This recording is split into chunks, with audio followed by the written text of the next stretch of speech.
Hard news, where 8 gallant men lost their lives in a helicopter crash. I would like for you all to stand as we observe a minute silence in their honor, and also feast your eyes on the monitors as we have something special to present to you as well. The minute silence starts now.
May their souls rest in peace. And please, you can now take your seats. Thank you very much. Ladies and gentlemen, my name is David Akwete. I work with Love 99.5 here in Kumasi. And Love 99.5 is part of the multimedia group. Allow me to, at this point in time, introduce to you the dignitaries we have here present. I'd like to first of all acknowledge the presence of Mrs. Eunice A. Breachum, Acting Executive Secretary, Energy Commission. Please show her some love for me. There she is. Also with us this morning is Dr. William Kwame Amankra Apia. He is the Regional Director, Ghana Education Service. Please show him some love. Also here this morning is Engineer Richard Ado Jemfi. He is the Regional Director, Ghana TVET Services. Let me also introduce to you Mr. Kissing Ajani. He's Senior Admissions and Enrollment Officer with Ashesi University, one of our sponsors. Number 6 is Mr. Fred Ken Apia, Deputy Director, Renewable Energy Regulation Energy Commission. And of course, a very hard-working Mr. Julius Inkansa Nyako. He's a Senior Manager, Energy Commission, and also the Project Coordinator. Permit me, ladies and gentlemen, to also introduce to you some of the coordinators of the schools that will be doing battle this morning. Elom Mesa is Ahantaman Girls. I'm sure they are here somewhere. And let me also introduce to you Ruth Edu, Regional Coordinator for the Western Region. Sorry, let me change the script, sorry. So let me introduce you the coordinators now. I have from Walewale Senior High School, they are present. Bolgatanga Senior High School are also here. Dabokpa Technical Institute are also here. Kintampo Senior High School, Damango Senior High School, Sunyani Senior High School, and Ola Girls Senior High School. All their coordinators are here with us this morning. Please put your hands together for all of them for me. Thank you so much. Now, the schools that will be doing battle this very morning, ladies and gentlemen, we have Ola Girls Senior High School, Sunyani Senior High School, Kintampo Senior High School, Damango Senior High School, Dabokpa Technical Institute, Walewale Senior High Technical, and Bolgatanga Senior High School. A round of applause for all these competing schools. We're live on JoyNews channel. It's on television. That's on the multi-TV. And so to all watching us, we say good morning to you and thanks very much for your time. Once you are with us in this auditorium, show some love to the viewers who are watching us on JoyNews. And also put your hands together for those watching us on Facebook on JoyNews as well. At this point in time, I'd like to call on Dr. William Kwame Amankra. He is the Director for the Ghana Education Service here in the Ashanti region to give us a welcome address. Show him some love. Oh, you can do better with the applause. Thank you.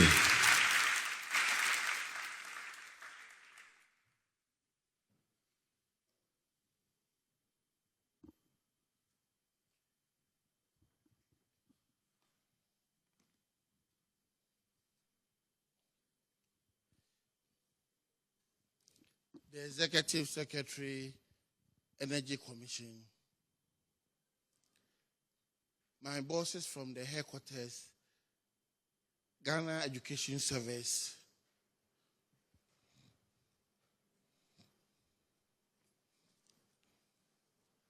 the regional director of TVET, headmasters here present, judges, students, teachers, all protocol duly observed. It is an honor to speak to you today as a matter that lies at the heart of our survival and our shared prosperity, sustainable energy for a healthier future.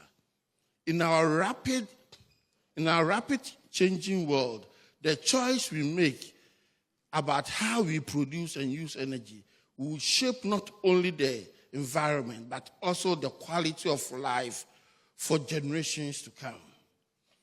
Sustainable energy is not just about replacing fossil fuels with renewable resources.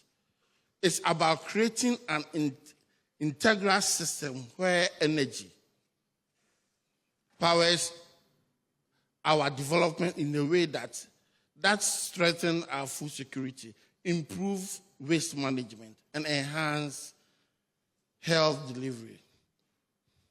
Our farmers are the backbone of our national survival, yet many still rely on outdated energy-intensive methods. By investing in our students, in energy renewable, such as solar-powered irrigation, biogas for processing facilities, and cold store, we can reduce post-harvest losses. These things are things around us whereby we can use our students to bring in the theory so that they can do it well. Clean energy in agric is not, it is shielded against climate shock and unpredictable weather pattern that threaten our food supply. It is the difference between scarcity and abundance. Secondly, sustainable energy and waste management. Waste, when mismanaged, become a threat to public health and environment. But with a sustainable energy solution, waste can become valuable resources or wealth. Organic waste from market and household can be converted into biogas to power homes, schools, and clinics. Plastic waste can be recycled using energy-efficient technology, reducing pollution in our rivers and communities. Energy-powered waste plant facilities ensure that toxic substances are safely processed, turning urban and rural areas into cleaner, healthier places. By transforming waste into wealth, we not only create jobs, but also reduce the strain on our ecosystem. 3, sustainable energy and health delivery. A healthy nation is a productive nation. In many parts of our country, health facilities struggle with unreliable electricity.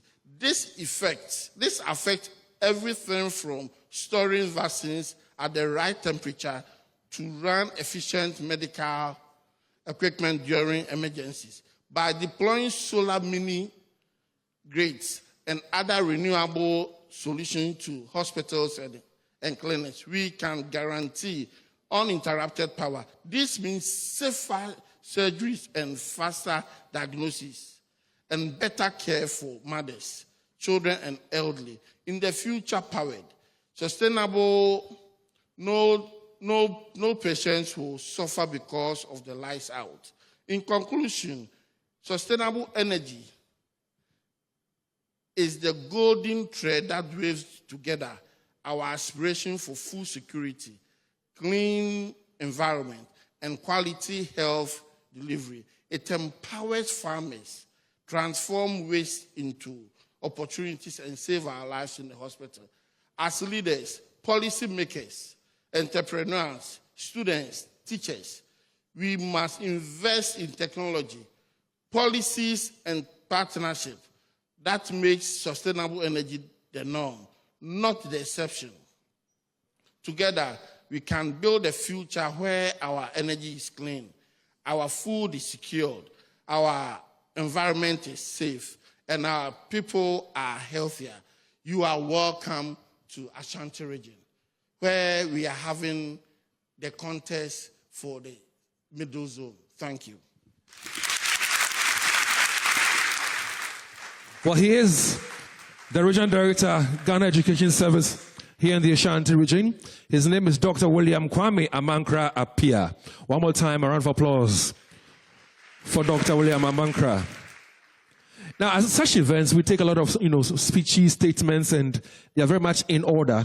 So allow me to introduce to you the next speaker, Engineer Richard Ado-Jemfi, Regional Director, Ghana TVET Service, to give us a few words. He was with us on Saturday. He was with us last year, and he recounted how exciting the whole exercise was. I don't know what he'll be saying after watching what transpired on Saturday. Engineer, good morning. Good morning, David. Thank you very much. I think today is another day. This is the day the Lord has made. The Acting Executive Secretary, Energy Commission, distinguished guests, esteemed judges, teachers, dear students, participants, all protocol observed. Indeed, I am excited this morning to join you here this morning to witness the 6th edition of Senior High School Zonal Renewable Energy Competition 2025. Distinguished ladies and gentlemen, I believe that this event has become a very important platform for our young people to showcase their talent, creativity, innovation, and above all, their commitment to the pressing need for sustainable energy solution in Ghana. It is important also to note that this year's theme, Sustainable Energy for a Healthier Future. This theme demonstrates our commitment as a people to secure our future, to secure our environment. Ghana faces challenges of climate change, environmental degradation, and energy insecurity. And therefore, it is imperative that as a nation, we make the right investment in finding solutions to our energy challenges. Now, distinguished ladies and gentlemen, let me take this opportunity to commend all the participating schools, teachers, and mentors for supporting our youth in this endeavor. Your commitment to nurturing this talent is essential in shaping a greener and more sustainable future for our communities and our nation. Let us use this event not only as a contest, but as a celebration of learning, collaboration, and pursuit of excellence. May this challenge inspire everyone present here this morning to contribute positively to our energy sector and environmental conservation efforts. Thank you, and best luck to all our brilliant participants. May good Lord bless you. Thank you very much. Well, Engineer Richard Ado-Jemfi is the Regional Director, Ghana TVET Service. One more time, show him some love. Thank you. One of our key sponsors for this event, not just for this year, but even earlier editions, we have had SHS University support us by way of sponsorship. Ladies and gentlemen, please welcome Mr. Kisinga Jani. He is a Senior Admissions and Enrollment Officer with SHS University. He also has a few words for us. He'll be telling you about the school and many other things. I'm hoping that he was going to pledge something for the school that wins this morning's competition. Mr. Kisinga Jani, anything in your pocket or your phone to give out when a school wins? Good morning. Good morning. All right.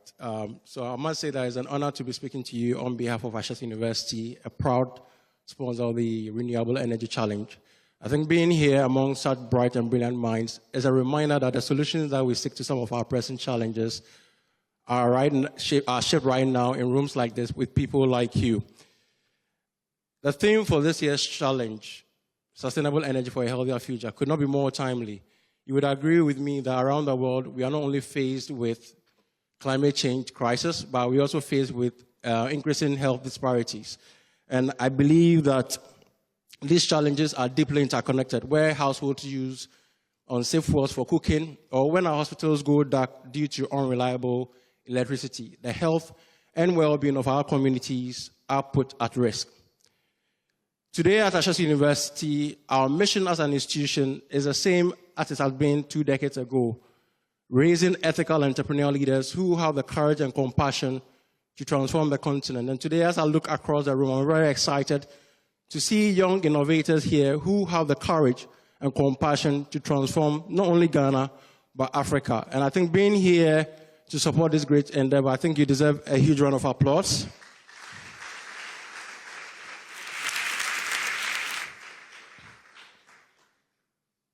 As you may already know, SHS means beginning, and it's no coincidence that we began this journey with the Energy Commission to support platforms like this, where students not only learn about renewable energy, but they are building the future for it.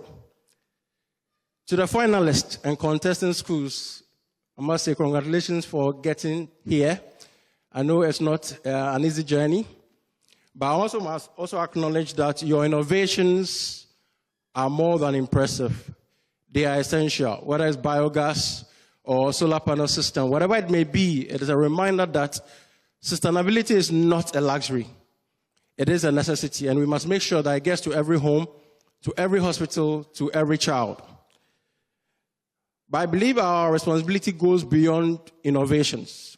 We must move towards implementation, towards policies, and towards equity, because a healthier future is not one with just clean air. It's one where sustainable energy gets to everyone, irrespective of their geographical location or economic background. And I must say that this morning, SHS is indeed proud to stand by you on this journey, and we are even more proud with what you have shown us. For somebody who believes in sustainability, I must say I take a great pride in the words of the Commission, securing Ghana's energy future today. And I think Ghana Energy Commission, you deserve a huge round of applause. The work that you are doing definitely is going noticed. So as I conclude, I invite each of you to bring your full energy and vitality to this moment. May the best minds win today. Thank you very much. Mr. Kisinga Jani, thanks very much for those words. At this point in time, I'd like to welcome to the microphone to give us a statement a representative of the German Agency for International Cooperation, that is GIZ. If I have a rep here, can we have you? Okay, fine. I'm told that the person is not here at the moment. But let me now introduce to you a very fine lady who mounts the stage to give us a keynote address. Ladies and gentlemen, please help me welcome Mrs. Eunice A. Brichum, Acting Executive Secretary, Energy Commission. She was with us on Saturday, and she gave us some pledges and assurances that some of the works that we'll be seeing this morning going forward will be patented, and that is going to go a long way to help this country as a whole. One more time, a round of applause for her before she takes over the microphone.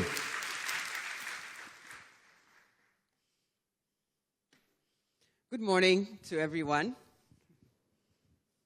the Regional Director for Ghana Education Service, the Regional Director for Ghana TVET Service and staff, our cherished sponsor, SHS University, distinguished members of the media, distinguished invited guests, heads and teachers of participating schools, and those who are here to support us this morning, Energy Commission staff who are here present, my dear students, ladies and gentlemen, it truly is a pleasure for me to join you today for the Northern Zonal competition of the 6th edition of the Energy Commission Senior High Schools Renewable Energy Challenge. This initiative, which was started in 2019 in collaboration with the Ghana Education Service and the Ghana TVET Service, was designed to promote the utilization and practical application of renewable energy, clean energy, and energy-efficient technologies and solutions amongst the students in the second cycle institutions. The challenge was born out of the Commission's mandate under the Renewable Energy Act 2011, Act 832, which is to promote the development and efficient use of renewable energy sources through public education, training, and regulation of entrepreneurs in the sector. Our education system has for too long relied on rote learning, or what we call chew, pour, pass, and forget, often making it difficult for our students to apply the theories that they learn in school to real-world solutions and to real-world problems. This challenge that we've instituted helps to bridge this gap by empowering students to turn their knowledge into real-world solutions that can benefit communities and the nations at large. This year marked my first experience with the Schools Challenge, and to be honest, I have been extremely impressed and amazed by the outstanding performances that our students from over 120 schools in the second cycle institutions in Ghana have presented. Their creativity and innovation has been inspiring, and it is clear that our youth possess remarkable talent. A key objective of the Energy Commission is to ensure that the projects that are developed through this competition go beyond the prototype stage and reach commercialization. To support this, we have signed a memorandum of understanding with the Council for Scientific Research, the Council for Scientific and Industrial Research, CSIR, to further develop the winning projects to the commercialization stage. And I am pleased to inform you that through this collaboration, the patent documentation for a solar dehydrator, one of the projects from the previous years, has been prepared and is currently under review by the Intellectual Property Division of CSIR.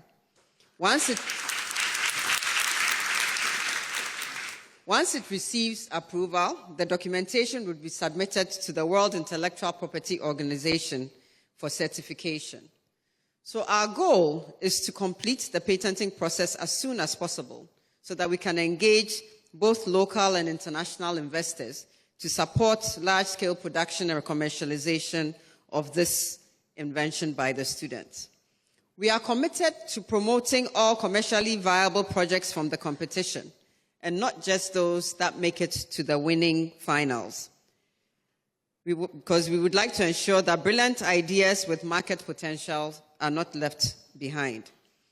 We therefore would like to use this opportunity to call on all stakeholders, those who are here with me in this room, those who are listening to us on TV and on YouTube, to come on board and to support us to achieve this laudable objective. To our sponsors, GIZ, SHS University, the Volta River Authority, Greenfield Ambassadors, and Star Oil, we extend our heartfelt gratitude for your invaluable support and commitment to this noble cause. It really is heartwarming to see all of you come on board with us and to help us with this initiative. To the esteemed heads of schools and dedicated teachers, we deeply appreciate your unwavering dedication to nurturing and guiding our students. Your hard work has been instrumental in shaping the exceptional performances that we have seen to date and that we are yet to witness today. And now, the moment that we've all been waiting for is almost here. Dear students, this is your time. Step forward and present your projects with confidence and passion. We know that you've spent a lot of hard work, time, sleepless nights to be here. And in our eyes, you are all winners for being here in the first place. We are here because we believe in your potential and your ingenuity. Show Ghana and the world what you are capable of. We wish you all the very best, and may the most outstanding schools emerge victorious. Thank you. Well, thank you very much. And like I said, she is Mrs. Eunice Abrichum, Acting Executive Secretary, Energy Commission. One more time, please, a round of applause for her. So Saturday we were in this beautiful auditorium. Our minds were blown away by the presentation and, of course, the demonstration by the schools that competed last Saturday. At the end of the day, we had Presby, Boys Senior High School, Adidome, and Ahantaman qualifying for the next stage. That, of course, is going to be the national stage of the competition. This morning, we're gathered here to find out which 3 other schools will be joining those 3 schools that qualified on Saturday. You'll agree with me that once this is a challenge or a competition, we need, judges who will be listening attentively and would be asking questions or probing questions, and also will be, scoring marks for the competing schools. We'd like to understand how they'll be scoring and judging. And so, please, let's welcome a very fine gentleman to help us understand how the judges will be scoring. So here to introduce the judges and also rules of the challenge, put your hands together for Julius Nkansa Nyako. And Julius is the Senior Manager, Energy Commission, and also the Project Coordinator. He works so hard, and I'm always glad to be working with him. One more time, a round of applause for Julius. Thank you very much, and a very good morning to you all. I've got a very simple job to do, and for this year, our theme is sustainable energy for a healthier future, and this is what we presented to all secondary schools and technical institutions in Ghana to look at how they can develop projects to solve some of the challenges or problems that they are able to identify in their communities. And the key focus areas for this year were on food security, health delivery, and waste management. And our learners have gone through various processes, including 16 regional competitions, where we have our regional winners congregating here today. Each school will be given 10 minutes to deliver its presentation as well as demonstrate their innovative projects, after which our judges would have 5 minutes to ask them some questions or seek clarifications on anything that bothers their minds. So we will urge all our students to demonstrate their project when they get the opportunity. The judges are going to score them based on 7 criteria. And the first one is on the background or the problem that the school or the students have identified and how they are going to solve that problem. And if they do a good job with that, they will get a maximum of 15 marks. Then we have the criteria on innovation. And we know that the backbone of this challenge is to come up with innovative projects that we can develop further and scale up. So for the uniqueness of the project, of the innovation, they are going to get 20 marks for that. Then we have the technology aspect, the backbone of their project. We want to know if the students understand the concepts behind the project. So the technology that the project is based on, is it on renewable energy, any clean energy technology, and that will score them 20 marks. We also look at the environmental and social impact assessment of the project. And most of the project has direct benefit on the environment and the social aspect of the community or whatever the impact of the project would be. And that would be 15 marks for that. We also take teamwork very seriously, and we are going to give 10 marks for how the teams coordinate in delivering their presentation. We will present 10 marks for presentation structure and delivery, how our learners will interact with the audience during their presentation, their grammar, how they express themselves. They will score a maximum of 10 marks.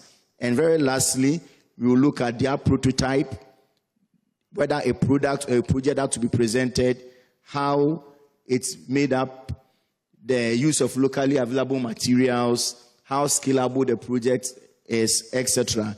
And they are going to get 10 marks for that. So that's a total of 100 marks for our contestants to grab.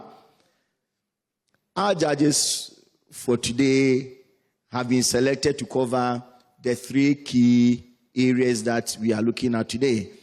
And we have first Professor Francis Kemaso, who is a professor at the Department of Agriculture and Biosystems Engineering, and also the Dean of the Faculty of Mechanical and Chemical Engineering at KNUST. Let's put our hands together for Professor Francis Kemaso.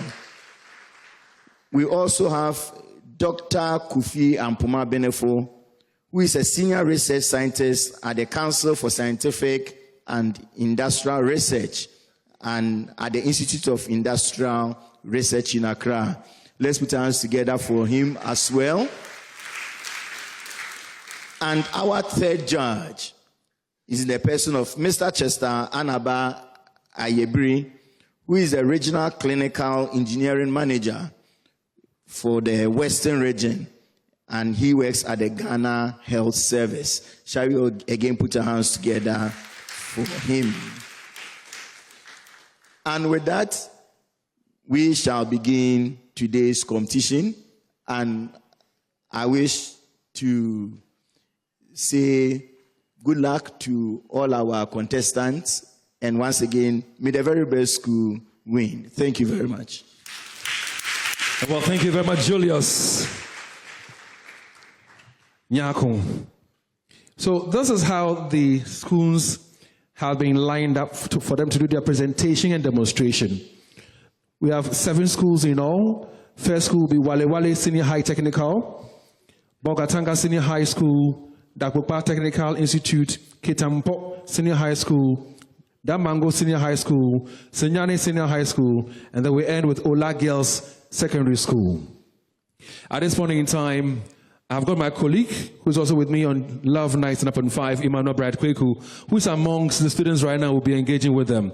On Saturday, they gave the projects that they displayed to us. They gave us some of the nicknames, Kifu, Gari, Boafo, and all that. Emmanuel, today, what are your expectations when it comes to nicknames of the projects that they will be presenting? In fact, David, today I've not really gotten a name yet. I interacted with them earlier and I've not really had any name.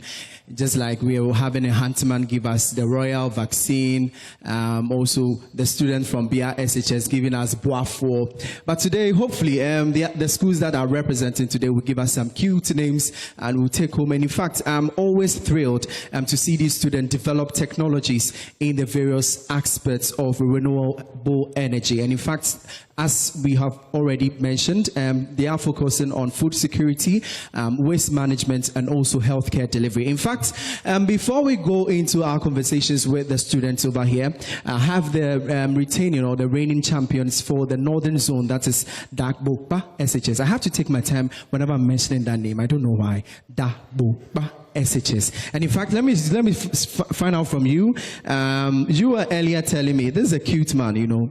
You were telling me earlier the project you represented, but let me find out first from you. How did the win from last year mean to you? How did you celebrate on campus? We were amazing, bringing the cup and the award to our school last year. This year when we went for the regional we were crowned the winners of the regional competition, and we were amazing. Okay, so is it a technique that you are using, a strategy you are adopting at your school? That's why you are coming here every time. What is your secret, if I should put it? Yes, the Dabokpa Technical is a unique school that we have our system of formation. We go for competitions. You have a formation. Is it 4-4-2 or which one do you have? No, it's technique. It's a technique. Yes. Which is just peculiar to your school. Yes. All right, so that's fine. Thank you very much. And so he says they will be adopting a strategy. We don't know whether it's the Ancelotti strategy or 4-4-2. Hopefully, by the end of the day, we should know what they will be bringing on board. So, David, this is our interaction from the students. We'll be bringing you more. In fact, I have some questions for my audience. I have a solar-powered lamp. So, if you answer a question, I have that one for you. So, my audience, I hope you are ready. Are you ready? Yes. Are you ready? Yes. So, David, you can take us away. Well, Emmanuel Bright Kweku, thank you very much. And remember on Saturday, some of them were saying that we're going to harvest the other schools, they're going to whitewash the other schools. At the end of the day, some of them were not able to put their mouth where their money was and all that. But this morning, we got to see what the outcome will be like. One more time, we are ready to witness the presentation and the demonstration. Please put your hands together for the students who are more than ready to blow our minds. We're live on JoyNews television, that is on the DigiBox multi-TV. We're also live on Facebook on JoyNews. On Facebook, why don't you join us there with your thoughts as to what you'll be witnessing in a bit? Drop comments, we'll be sharing those comments as well. The first school to do the presentation and demonstration this morning is Walewale Senior High Technical School. They are on stage. A round of applause for them. At this point in time, take it away. It's your turn. Do your thing.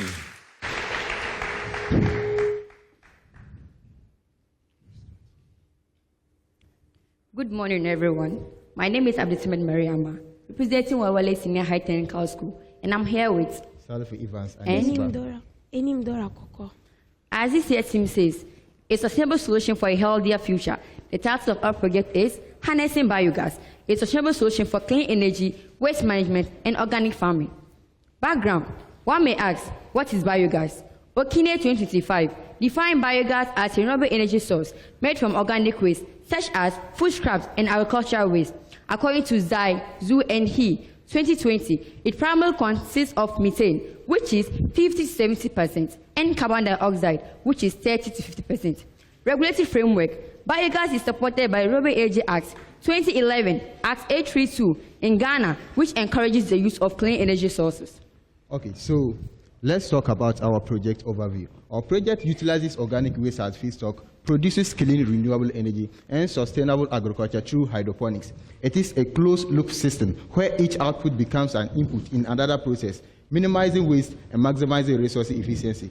This makes our project a waste-to-energy system. It is also a multifunctional renewable energy system that composed of three main components. First, a biogas digester that converts the organic waste into a methane-rich gas, a gas storage tank for safe and efficient use of the biogas, and an hydroponic system that uses the digester slurry as plant nutrients. Let's talk about some of our problems identified. Improper disposal of organic waste. There has been a significant generation of organic waste in our schools and our communities. These are often disposed improperly, leading to the release of harmful gases into the environment. Dependence on synthetic fertilizers. There has been a limited access of rural communities to synthetic fertilizer due to the concentration of sales agents in towns, particularly Walewale, according to the Westman Prison Municipal 2023. Reliance on firewood for cooking. Our school kitchen rely on firewood for cooking. This problem doesn't limit to our school only. It is a nationwide problem where about 60% of Ghanaians, that's approximately 80 million people, still rely on firewood and charcoal for cooking. According to the Ministry of Energy 2025, due to the reliance on firewood for cooking, they have recorded 65,000 deaths annually due to indoor air pollution, according to the Ministry of Energy 2025. And due to the reliance on firewood and charcoal for cooking, it has led to the clearance of 70,000 acres of land for the production of firewood and charcoal, according to JoyNews 2023. Okay. Target markets. Our target markets include households relying on firewood or charcoal, schools and communities seeking sustainable energy solutions, and small-scale farmers interested in low-cost organic fertilizers. Objective. The main objective of our project is leverage biogas technology to enhance cooking practice, improve agriculture, and address health and environmental challenges. Okay, so let's talk about the innovations of our project. We have combined two systems into one. First, a biogas digester that converts the organic waste into a methane-rich gas, a dedicated and hydroponic system that uses the digester slurry has plant nutrients. Our project is not an original idea, but it is an improvement on the traditional biogas digester built and designed by the team with minimal teacher guidance and instructions. Our project consists of the following: a pressure gauge, thermometer, a gas storage tank, and an outlet of testing of pH. Our project also made use of the digested slurry as plant nutrients, but traditional biogas mostly dispose. Let's talk about how our project works. First, you have to get your organic waste, and what we did is we did co-digestion. That's combining of two different organic waste together. We have kitchen waste and then car down. So first, when you get your organic waste, you feed them into the digester. This is our inlet. That's where you feed the organic waste inside. And inside the digester, the gas will produce. And when the gas is produced, there's an outlet for the gas to come out. So when it comes out, it passes through the filtration unit. So under the filtration unit, we have a sand filter which traps any dirt particle that may be present in the gas. From there, it moves to the sodium hydroxide stage. What the sodium hydroxide stage does is it reduces the content of H2S gas, that's hydrogen sulfide gas, that may be present in the gas. So from there, it moves to the water scrubber. And what the water scrubber does is it reduces the content of CO2 gas, that's carbon dioxide gas, that may be present in the gas. So from there, it moves to the calcium chloride stage. What the calcium chloride stage does is it absorbs moisture and then dries the gas. So from there, it moves to our storage. It moves to our storage for safe. And when you are going to use, you kindly open it.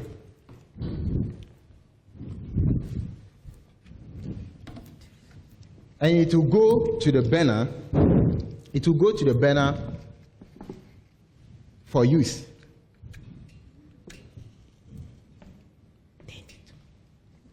Is it open?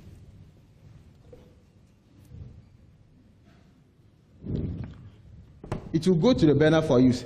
Once again, let's come back to the digester once again. So when the gas is produced inside the digester, so there will be a pressure in the gas, in the digester. So the digested slurry will force to come out. So there's an outlet for the digested slurry to come out. So when it comes out, it passes through this pipe. This is the outlet for the digested slurry. So it passes through there. So it also has another stages where it will go through. So we have the first storage here. This one, that's where the digested slurry will come in, and that place will do dilution. So from that dilution, it moves to the diluted storage. When you now dilute it, it will move to the diluted storage. So from the diluted storage, it moves to the filtration unit. So this filtration chamber, it filtered the diluted storage and it goes to our filtered tank. When you now filter the digestate, it will move to this place. So from there, it moves to the hydroponics for the plant's use. Let's talk about the limitations of our project. Aside the advantages of our project, it also got some limitations, and these are: it requires a consistent feeding of organic waste. The temperature dependency affects biogas production. pH level monitoring is essential for effective digestion and hydroponics. It requires regular feeding of organic material waste. Okay. Technology. The core technology of our project is anaerobic digestion, which produces biogas as renewable energy and digested slurry as fertilizer through a 4-stage process. We have hydrolysis, acidogenesis, acetogenesis, and methanogenesis.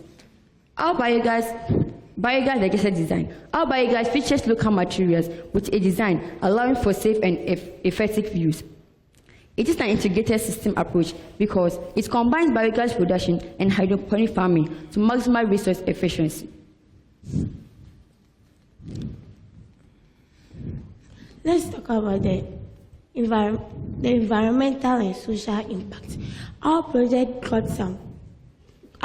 has positive environmental impacts, and these are: it reduces methane emission, it decreases reliance on firewood and charcoal, it promotes recycling of organic waste, uses no synthetic chemicals, and aside that, it's also got some positive social impacts, and these are: it provides access to clean energy, improves health, offers educational opportunities, increases food security, and creates jobs. And some of these jobs are biogas system technician, hydroponic farming, organic fertilizer producers, waste collectors, educators, and quality control inspectors. Our projects improve living standards, access to clean energy and fresh vegetables, enhance health, nutrition, and economic growth. Waste and noise management. Organic waste is turned into useful products, minimal or low noise level. The gaseous slurry is used in hydroponics. No harmful emissions if operated correctly. Replicability. Our project is replicable because it uses simple or local materials. Instructions are easy to follow. No special tools or skills are needed. Thank you.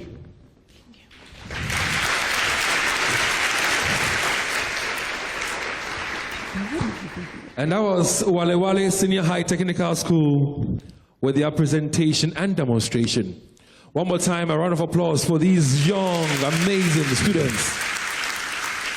Panel of judges, any comments, any questions? The students are more than ready to respond to them. Yeah, that's a nice presentation. But as a proof of what is in the bag, can you light your biogas for us to see? That's number one.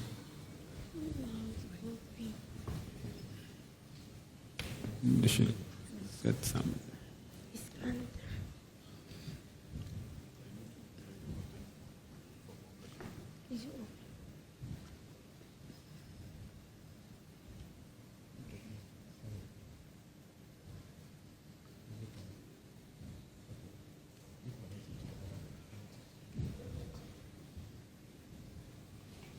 Well, for support, you need to press so that then you can get some pressure in there. Not too much.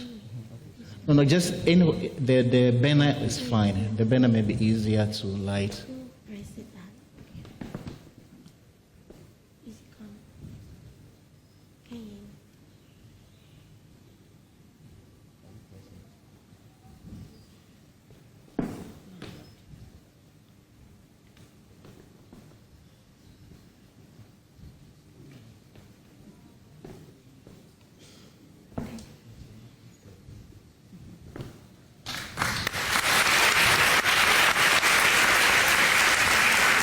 Yeah, that's excellent.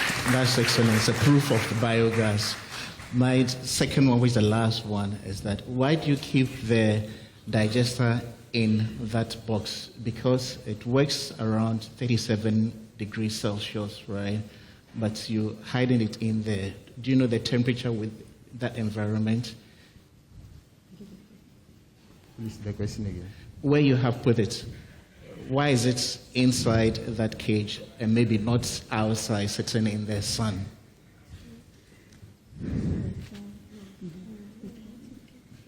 Okay, thank you for the question. So it's because we were to travel, so we have to make it a place where it will be safe. But in the house, we always keep it outside for the temperature. Yes. Thank you.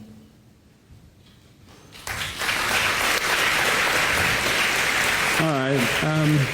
Thank you very much, Walewale Senior High School. My first question, the inlet tube, is it covered or not covered? The inlet tube, yes. No, it's not covered. That introduces oxygen into the digester, making your process not anaerobic.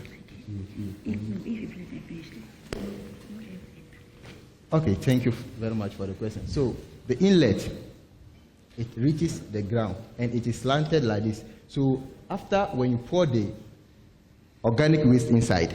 So there will not be any space. When the air, oxygen comes, it will be out here, but it cannot get inside the digester. I see. And the outlet, I see your digestate goes up instead of going down. For most household units, you see the digestate being tapped beneath the digester. Why do you have yours going up? Does it mean you will pump the digestate out through the tube?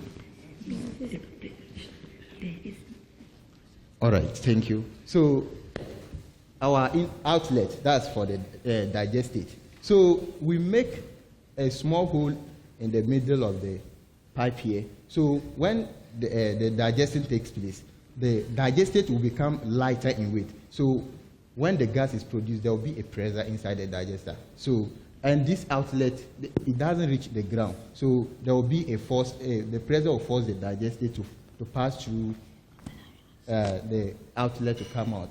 What scientific principle is that? That's capillary action.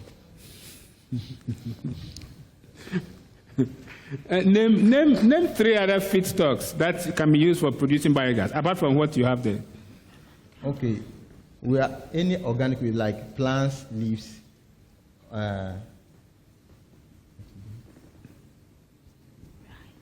rice, and then leftover food. Yes. All right, thank you very much. You know the beauty of what we're witnessing here this morning? You just don't put anything together, come, present or demonstrate, and you go away like that. You have to defend and explain matters to all of us. And I believe sincerely that they've done justice to the questions. Please put your hands together for students from Walewale Senior High Technical School. Thank you very much. This time around, we're leaving the stage. We're going outside. And we'll welcome Bolgatanga Senior High School to do their presentation. So Bolgatanga Senior High School, if you're ready, it's your turn. Take it away. Sorry, Brad, who would engage with some of the students for me first? Brad, let's know from especially the coaches and the teachers as what they make of the responses, especially that the students give to the questions asked by the judges. And indeed, David, in fact, when the teachers were here, he was mentioning some of the answers to the questions to himself. And I don't know whether his student was able to answer that. How do you find the presentation from your students? Well, they did very well. They did very well. Just that? Yes, in fact, they did more than we expected for them. So, I mean, it's very good.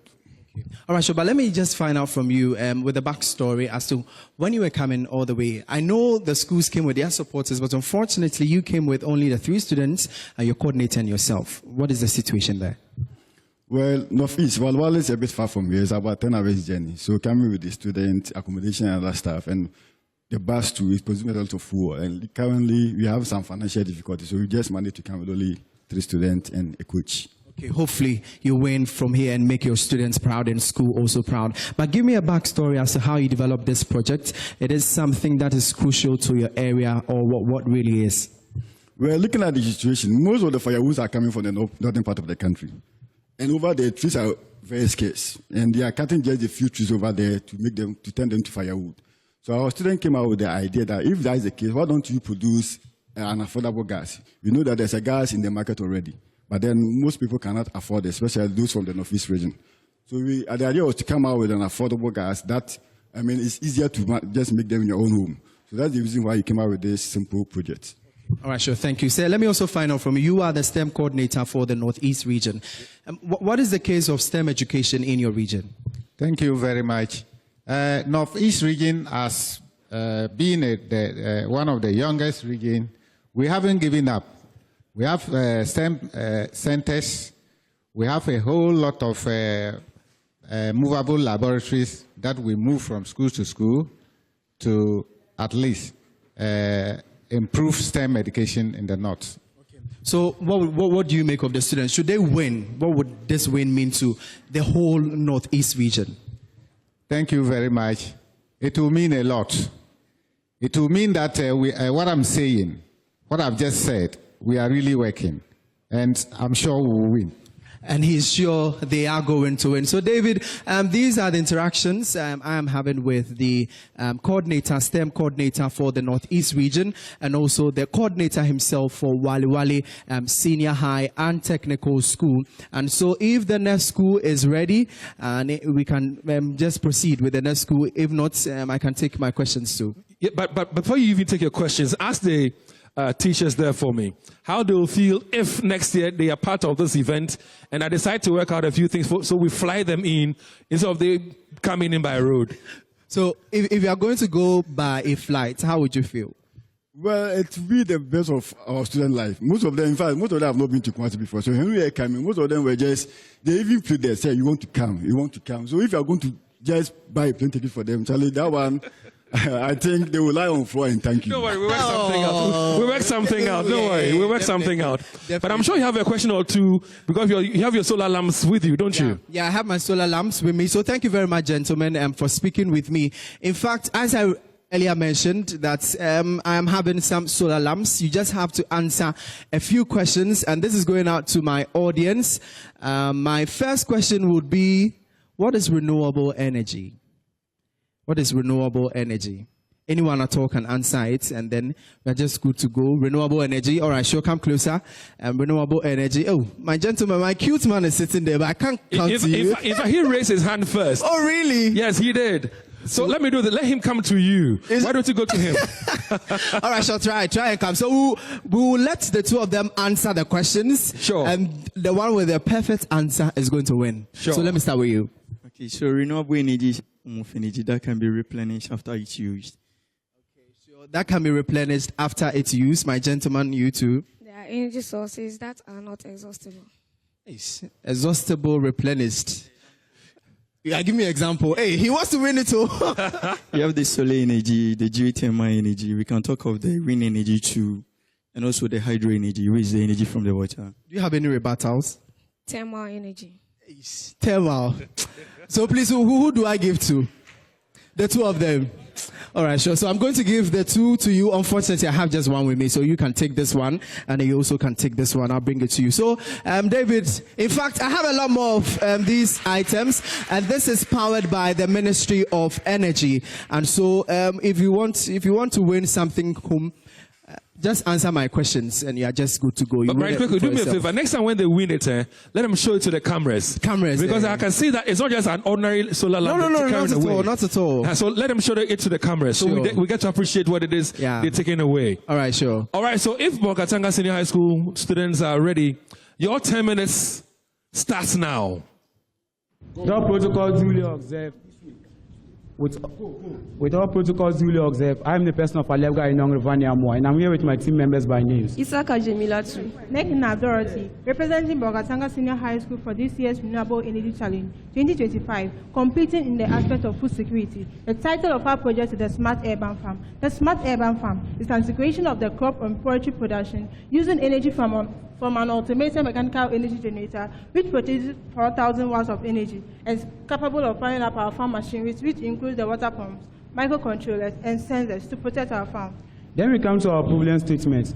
After making a series of research from the internet, we find out that in every healthy eating plate needs about 50% vegetables, which are rich in antioxidants that help to remove free radicals to prevent the high risk of non-communicable diseases like cardiovascular diseases.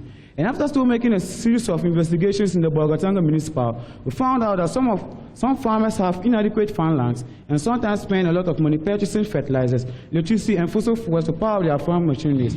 And also, some of these farmers that grow crops near water bodies sometimes expose some of these chemicals into our water bodies, which become harmful for our aquatic life and humans. This research and idea brought about the production of our smart urban farm to solve all these problems. We now move to the aims and objectives of our project. We aim to provide farmers with a renewable source of energy in their farming activities and also help mitigate against climate change. We then move to the system component. Our system component consists of metal mesh, metal plates and pipes, PVC pipes and connecting tubes, PVC glue, an automated mechanical solar energy generator, microcontrollers and sensors, and the others below. We then move to the prototype of our project. In our prototype, this is a 3D picture of the prototype of our project. with a series of connecting between the various components. And a solar panel is also connected to it, and the whole system is then connected to our urban farm to serve as a source of power to the farm machineries. We then come to the prototype of our farm, where there's a series of connection between the various components, starting from the poultry farm down to the disposable caps. We then come to the development procedure of our project. We made an architectural drawing of our project, buying of materials, developing framework, assembling the components of the framework. We then tested our project. These are a series of pictures of us coming together to produce our project. And this is a picture of our complete project. Then when we come to the stages of the growth of our fowls, you can see for our fowls on the 6th week, where seafood from hatch, where they are still looking small in their cage. From there, we have the 12th week, where our fowls are big enough and ready to go into the market. Then the stages of the growth of our cross too, we can see a picture of some of our team members sowing our vegetables. From there, the 2nd week, where the crops are growing from seedling. From there, to the 5th week, where they are growing into adult plants, and then to the harvest stage, where some of our team members are ready to harvest. Then how our project works. Renewable energy from our solar panel and our automated mechanical energy generator is used to pump water with this electric motor into our metallic basin. Then this water then liquefies our droppings of our fowls, where it goes to the container as storage. It then passes through another tube down into our PVC pipes, where the crops can absorb the water through it. Now these PVC pipes have been connected to each other in this pattern to enable the water to flow from one PVC pipe into another PVC pipe to enable our crops to get a nutrient-filled water. Then our microcontroller is fixed into it to be able to detect our moisture level for us. Then all these microcontrollers are then being programmed to a mobile app and a voice assistant to enable us to command it to function, either by tapping the buttons on the mobile app or either speaking to it. We now move to the advantages of our project. Our project generates income for the farmer and also help reduce the high rate of cardiovascular diseases in the country and the world at large. Our project also provide healthy crops for the country. We now move to the uniqueness of our project. Our project is easy to operate and it is movable. It is capable of mitigating against climate change. Our project can be controlled using a mobile app and also voice assistance. Our automated mechanical solar energy generator produces 4,000 watts of energy to power up our farm machineries and also other gadgets. We then move to the target market of our project. Our project targets mainly on commercial farmers and also urban homes and schools. We now move to the budget of our project. These are a list of the components of our project, where with their corresponding prices, we have spent a total of 6,810 Ghana cedis in producing this project. There comes the marketing plan of our project, and in this year 2025, we have produced one of our systems, where it costs us 6,810 Ghana cedis to produce one. We will sell at a price of 8,500 Ghana cedis with a profit of 1,690 Ghana cedis, and we are targeting the local farmers. Following up by this order, by the year 2028, we should be able to produce 250 plus of our systems.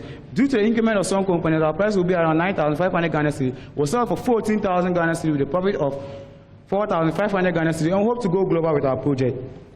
Then comes the safety precautions of our project. Our generator should not be overloaded with high power consuming machineries. Then our generator should be kept at a distance far from our farm. We can produce excess heat when working for a longer period of time. Then children should be closely supervised when operating this generator. Then we should avoid overstocking to improve ventilation. We now move to the challenges we faced during the development of our project. It wasn't easy for us combining studies with the development of the project, and also getting funds and the components for the project was a very difficult task for us. Then comes the future improvement of our project. Well, I would like to add more microsensors to our project to be able to detect the acidity and alkalinity level of our soil, pest attack, and fire outbreaks too. We also like to add robotic features to our project to help it to move remotely. And at this point, we come to the practical aspect of our presentation. Here is our poultry farm, where we have our fowls inside it. Now, so from this cage, when they defecate, the droppings fall into this metallic basin. Then the water pump is then used to pump the water from our container there into it, where it then liquefies the droppings of our feces and goes through this container as storage. Then this tube is then connected at the top of this container to enable the nutrient-filled water to flow through it into our PVC pipes. Then from the PVC pipes, when it goes into this PVC pipe, it runs through the PVC bench to all the PVC pipes where our crops can absorb the water through it. They are hose coated on the disposable caps with cotton lined inside to enable it to absorb the water fastly. And here is a generator where we can see our electric motor and our car alternator connect to each other by the belt. When we turn it on, our electric motor turns on the car alternator to spin, to convert mechanical energy into electrical energy, which is stored into our rechargeable battery. So when I want to turn it on, I'll have to speak to it and I'll say, hello, Google, turn on LED 1.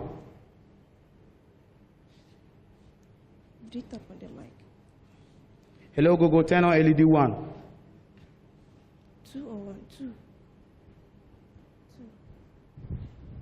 Sheesh. 2 is LED 2. Hello, Google, turn on LED 1.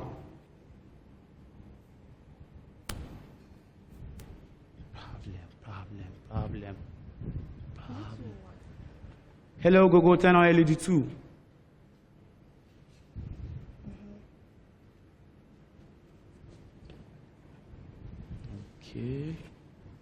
Okay. But we all talk about this.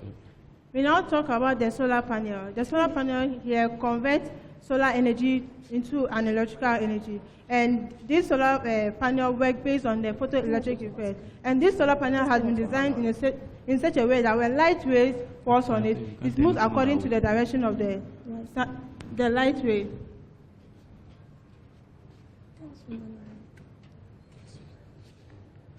Wait.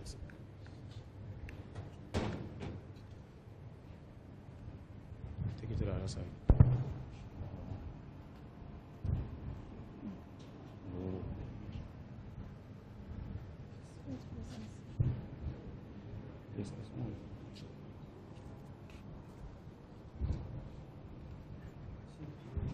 Thank you. We now have a heat generating bulb. This heat generating bulb is connected to our automated mechanical solar energy generator. It can turn on automatically and it can also turn it on manually. This heat generating bulb is, when the temperature inside our poultry farm is low, it turns on automatically or it turns it on manually. And when the temperature is too high, it also turns off. So the problem here that our things are not turning on is that we have seen that our inverter has a problem here. The inverter is not responding. Even though we have supplied energy today, but yet the inverter is supposed to come green. When we look at the LED here on the inverter, it's supposed to come green to show that it's supposed to turn, but yet the inverter is not turning on. But we have made a video of our generator turning on where we can show you the video to show that this actually works.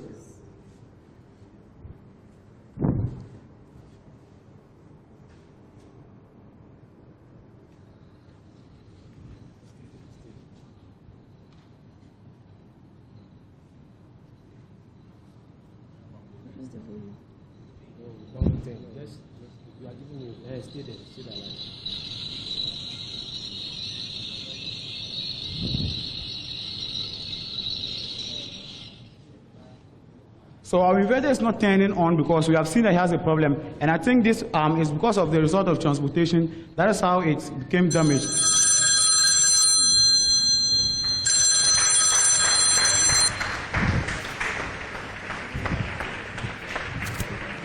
I must say that it is not easy to present and to demonstrate as well, but they were able to surmount the challenge they had as the inverter was not really working. Others would have just given up, but they still pursued. They even went on to show us a pre-recorded video of what they've been able to do. Please put your hands together for them for me. Bolgatanga Senior High School. Good job done. Now, to all the participating schools, we don't know what might be happening during your presentation and your demonstration. If you have pre-recorded anything, make it available to our technical team so you don't have to show it on your phone. If you have recorded anything you would like to show, if you have any challenge, make it available to our technical team so they can project it for you. But at this point in time, panel of judges, please, they're all for you.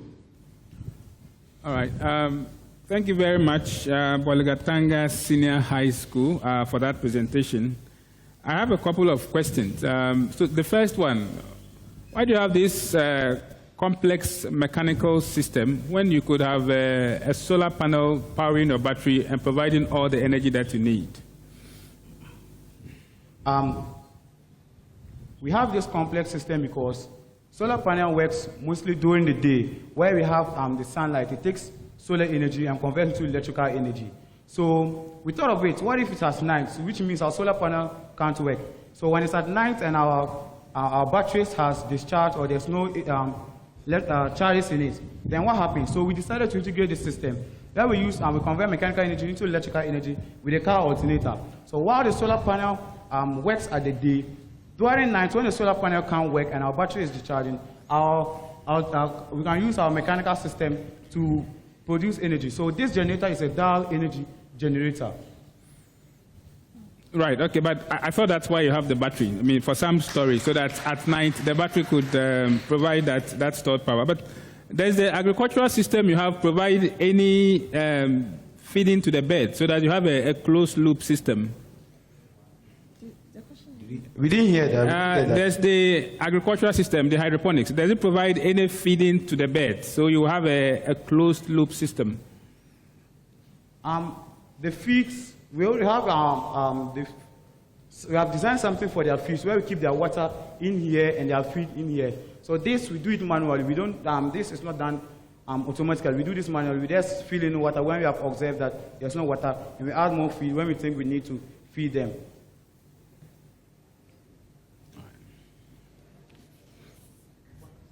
Thank you very much, Big Boss. That was quite exciting. Yes, I have a two-in-one question for you. First of all, averagely, how many beds will be required to produce enough droppings for the mixture? And then secondly, what is the the size of the land that this nutrient-filled water can irrigate? Thank you. Now, with the first question, when they are chicks, we can have up to 30 in this prototype. But as they grow up, they will not be able to enter. So with this prototype, the best to stock it is 10 beds. We can't have more than 10. And with the prototype 2 of the farm, we can only have 30 PVC disposal caps in here. So which means we can have 30 different plants in it. So per this prototype. But if you want more, you have to scale it up to how you want it. It is how you want it that we will have to scale it up to that for you. But with this prototype, this is what we can have. In addition to that, in scaling it up, we can add more layers to both the poultry farm and also the crop aspect. Okay. So with the farm, you are also asking about the nutrient-filled water. It depends, because this is to minimize how farmland is using. So when we are adding more layers, which means you have to get a bigger storage where we can get more nutrient-filled water stored in it to apply all. So it depends on the size of your crop farm that tells the size of the container of the nutrient-filled water. Thank you. Well, thank you very much. A round of applause for them. Bolgatanga Senior High School. Now, get ready. Dabokpa Technical Institute, get ready. You are next. But Emmanuel Brad Kwegu has some teachers, and I'm sure a few students are around him. Emmanuel, let them tell us their names, and then you can proceed with them. Okay, sure, David. And in fact, just when the items or the projects they were displaying were not showing, or let me say, not functioning well, I could see from the teachers' faces they were a bit skeptical. But so let me find out from you. First, give us your name and then how you felt at that particular moment. Yeah, my name is Ayamga Michael from Bolgatanga Senior High School, the pride of the North. At that moment, we were actually not comfortable, but we were very sure that we have a backup video that the children will be showing. So because of that, we were more relaxed during the presentation process. Would you say you knew it was going to happen? That's why you pre-recorded it? Actually, it was a mechanical problem, and it has been happening to us. When we went for the regionals, it happened, and then we were able to fix it. And when we came here, we detected the same issue, but we were the second to present. We consulted the people that they should give us time to work on it, but because the balloting had already been done, it affected us a little. Okay, hopefully you come out in flying colors. So let me also find out from you, what do you make of your students' performance? I am in the person of Abel Balanguyetome Batigame, a teacher of Bolgatanga Senior High School. Our students have done marvelously well. They were bold. They were able to deliver. They know the content. They know the insights of the projects. And I was so glad about the way they were able to answer the questions. Okay. Okay, so on Saturday, I think Women SHS brought a poultry and they took it away. I don't know how they sent it away, but I've seen big balls. You've brought like 3. In fact, I have one. David, you are taking one. The director is taking one. All of us, we have to take it before you go. So what will happen? Should we wait for you? Sure. You take them. We should take them. Yes, please. Okay, sure. On the basis that each fowl is 5 points. So they're saying if you're going to give it out, you have to give them 5 points. But Emmanuel, you're not a judge. So, okay, they should be giving it to the judges, maybe to influence them or something. Judges, it looks like they want to influence you. So the poetry is available. So once you are done, they'll be giving it out. So I think it was a brilliant performance from your students. But Big Boss, as your name implies, you are the pride of the East, if I'm not mistaken. And in fact, we are thrilled by your performance. So thank you very much for speaking with me. David, I don't know if our reigning... No, we're not ready for you yet, so you can ask a few questions and give some solar lamps out. That's fine. But like I said, please show it to the camera so people get to know and appreciate what it is that we're giving to the students when they get a question correct. All right, sure. Gentlemen, so thank you very much for speaking. You can take your seats now. And so now to my audience, I have some few questions. In fact, this would be one... I don't know whether you're able to get it. The question is, which school won the first edition of the Energy Commission Renewable Energy Challenge? Hey. I'll be happy if we have a woman attempt to answer the question. I have some woman, a lady over there. Wow. Okay, sure. Please try and come to where I am. And just come around. In fact, she is coming from Sunyani SHS to attempt this question. Our renewable energy, the gift we are giving out is powered by the Ministry of Energy and Green Transition. So, my lady from Sunyani SHS, which school won it? Ebenezer SHS. Ebenezer SHS, and that's the right answer. A round of applause for her. That's the right answer for her. So, David, in fact, this is the gift from me to you. Okay. From Energy Commission, from the Ministry of Energy and Green Transition, we are gifting you this for answering our questions. So we have a lot more of these items. Once you answer my questions, I'll give them to you freely. So come around. Let's just show it to our cameras and so that they will see that we are not joking at all. So that's a solar lantern from the Ministry of Energy and Green Transitions. We also have a panel, a solar panel. We'll be showing that as well. So David, if the next school is ready, our reigning champions, Dabokpa Technical School. So your name has been mentioned. You have the floor. Do your presentation and, of course, your demonstration as well. Imagine a mother's relief, knowing her premature baby is safe, even when the city light goes out. Picture a rural clinic, miles from the nearest town, sadly equipped with power to save lives. Across Ghana, so many newborns faces a silent threat, not from illness, but from the darkness of power outages and limitations to traditional technology. What if you and I could change the story? What if no child's future depends on whether the light stays on? Good morning, ladies and gentlemen. We are engineers from the Dabokpa Technical Institute, Tamale, and we are here not just to present a project, but to unveil a breakthrough. Today, we introduce to you the Intelligent Babies Incubator, codename IBI version 1, a solar-powered lifeline designed to save Ghana's most vulnerable and empower communities where hope is needed most.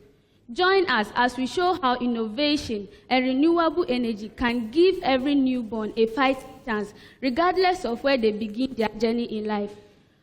One may ask, why did we venture into this project? Neonatal care is very critical in the survival of premature and at-risk infants. However, according to the Ghana Health Service 2023 annual report on healthcare infrastructures indicates that in Ghana, 1 in 5 hospitals experiences frequent power outages, putting the lives of premature babies at risk. In addition, the World Health Organization 2022 report on neonatal care in low-resource settings further highlights that traditional incubators often fail during blackouts. Our solution, the IBI version 1, a portable, solar-powered incubator with real-time health monitoring. Our incubator specifically identifies critical challenges faced in power-scarce communities by ensuring uninterrupted operation and advanced monitoring. For that matter, we seek to achieve the following: stable one for infant safety, GSM notification to the caregiver, adjustable bed for comfort and care, stable power, safe medical storage compartment, enhanced security, and sterilization features. Together, these features ensure zero disruption in neonatal care, regardless of its external power conditions. The IBI version 1 comprises of several components. Let's dive deep into these components. It comprises of sensors, a smart alert system, which uses the GSM alerting system, and also an online application called the Blink application, which is able to send you smart alerts in cases of emergencies. And you are also able to operate the incubator wherever you are, so the baby is kept secure. The system also comes with an uninterrupted power supply system, which is here, an automatic solar tracker, which is able to track the sunlight wherever it is. The system is also constructed with locally sourced materials like plywood, local board, acrylic glass, otherwise known as plexiglass. The system also has wheels for mobility, which enables the incubator to be moved around wherever it is. The system, now let's dive into how the system works. According to the World Health Organization, the standard parameters for the vital signs of warm-blooded mammals, such as temperature, 36 to 37 degrees Celsius, humidity, 25 to 85%. We also have the heartbeat, which is between 120 beats per minute to 180 beats per minute. Following these parameters, the sensors of the IBI version 1 constantly monitors these parameters, and if there is a drop in the temperature, the heater is activated. And if there is an increase in the temperature above the threshold, the heater is deactivated to ensure constant temperature in the incubator. And if there's any emergencies, such as the humidity drops or it changes below or above the required parameters, the GSM alert is sent to notify the health personnel who is in charge of the incubator, making sure that no baby is left unprotected. And the system is all powered by solar, which switches seamlessly to grid if needed. And this is to ensure that you are comfortable wherever you are. And on top of this, there's an ESP32 camera, which ensures that whatever is happening within the incubator can be visually seen no matter where you are. This is done online. So now, let's talk about the UV light. The UV light here is used for phototherapy, which can be able to treat yellow fever, which is usually a constant threat to babies. So this UV light is called the UVC. So we have several grades of UV light, but the UVC is what we have used.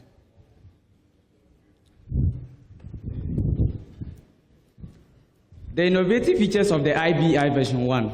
The IBI version 1 redefined neonatal care with cutting-edge technology, surpassing traditional incubators in critical way. 1. Stable power. It ensures uninterrupted operation even in power-scarce communities versus grid-only dependency. Smart automated alert. Real-time monitoring with instant notifications versus manual checks and guesswork. This is 21st century neonatal care. The benefit. The IBI version 1 isn't just smart. It is cost-effective. According to a report by Energy Commission of Ghana in 2024, renewable energy adoption in healthcare, solar energy cuts hospital bills by 30%, whilst local production creates jobs, which is supported by the Association of the Ghana Industries 2024. Manufacturing sector trends state that every 100 units deployed, 500 plus newborn gain safer care annually. Impact. Imagine the IBI version 1 in all the 16 regions of Ghana, saving babies even in rural clinics. According to Ghana Statistical Service 2024, demand for neonatal equipment stated that with support, we can scale up to 150 units by 2025. Partner with us to make this a reality. So now, let us dive into the demonstration of the IBI version 1. So please, can our media personnel please move closer for us to see what's on the screen. So over here, we have the temperature, which is 29.2 degrees Celsius. So this is the temperature within the incubator. So due to the ambient temperature of it, so now the temperature is constantly rising. So then we have the set temperature, which is 37 degrees Celsius. So when this temperature is achieved, the heater is deactivated. And we also have the humidity, And we have the ECG sensor, which is the heartbeat sensor. So now let's open up the system and see what is inside it.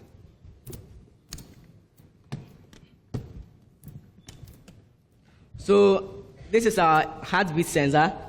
And then we have the temperature sensor here. Then the humidity sensor at the side.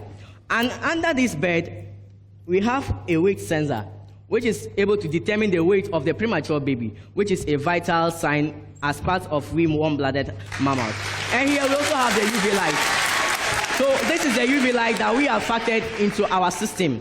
The UV light is also very critical in the processing of the system. Then we have a smart bin and sterilization unit. As part of our commitment and our innovation, we have decided to include things that are vital. So in order for the health personnel to maintain proper sanitation in the care of the baby, we have incorporated a smart bin. So as you can see, the smart bin is out. So you drop your trash, then it goes back again. So can our camera please move behind us? So from this side, we can see that this is the sterilization unit. So when it's off, the UV light comes on to ensure that any tool that we use is properly sterilized. Then we have our power system. This is a dual power system which is able to switch from grid to solar. So to ensure that there's constant power supply in the system, this system is used to achieve it. And the changeover is achieved using contactors. So when the system is on, it switches to the main supply. Then we have our charge controller, an inverter, and we also have fans for cooling. And to top it all, because of safety, we have added fire extinguishers. So in case of any emergency, the fire extinguisher is quickly used to put down the fire. Then we now have our solar panel here, which is a automatic solar tracker. So this operates using which uses light differences between the two sides. So if there's a region of concentrated light, the solar tracker tracks the light to that direction. So now this is it, and this is our LDRs within it. To ensure that there is no confusion between the two lights, the system is protected using these PVC pipes. So now, we have also included a drip hanger. So to ensure that the drip of the baby is properly and is closer to the baby, this is used to supply whatever drips might be needed. And here we also have drawers which will be used to keep the baby's essentials in it.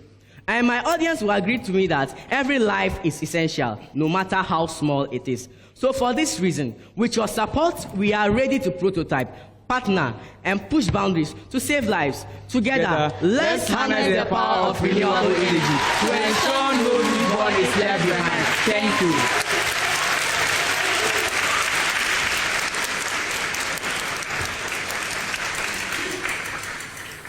I try as much as possible not to pass any comment for somebody who's listening or watching to say that my comments influence anything. But forgive me, for this time I cannot hold back. Please put your hands together one more time for them. I just cannot restrain myself. Forgive me. Now, before the judges ask you any question, you look very familiar. Were you with us last year? Yes, please. All of you? Yes. No, the lady wasn't part last year, was she? She was. She was? Okay, so the three of them were here last year. No wonder they have been able to do what they did. Before the judges ask questions, I have one question or two. And the question will go to the lady. It's a very simple question. How old is the baby in the incubator? and is it he or she? Don't mind me. Judges, please take it away. Right, that was the right presentation. What is your proof that a baby, when it's put in, the baby will not die?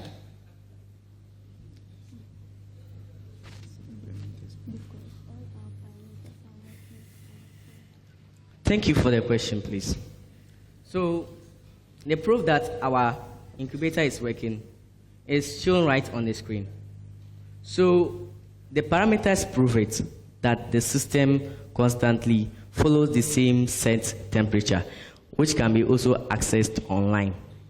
So this shows that even when a baby is put inside it, once the temperature is regulated, that's it. There's no need to show whether the temperature is high or not. But once the temperature is between 36 and 37 degrees Celsius, it is okay to go, and which is what we have achieved. Right, let me say it again. You said your system works, that's the temperature is around 36, 37. But when you were presenting, you said that the temperature was, I think, 29. Yes, right. please. So have you ever achieved the 36 or 37 before? Yes. Can you please move closer? Just as an evidence of it. It was 29.2 when we were presenting. So now it's at 30.3. So which proves that the temperature will constantly rise to that level and maintain it. And because our project was outside, there were a lot of people who wanted to see what is inside. So because of the opening and all that, the temperature was lost. But now we are regaining the temperature.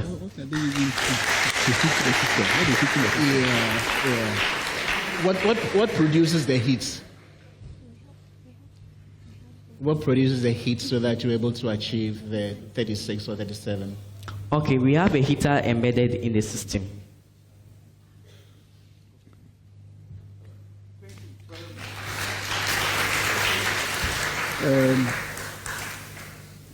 That was a very good presentation. I've noticed that our system does not have the skin probe of the baby, and that is very key. It is the skin probe of the baby which manipulates the humidity and the heating to maintain a balanced temperature in the hood. So moving forward, I think you have to work on that, because if you have the humidity independent from the heating and it does not actually come from that of the skin temperature of the baby, it means that you cannot be certain the temperature of the baby, and that is very paramount. That is key in terms of the incubator, how it works. So you only have the temperature of the hood, that is the unit itself, and also the humidity.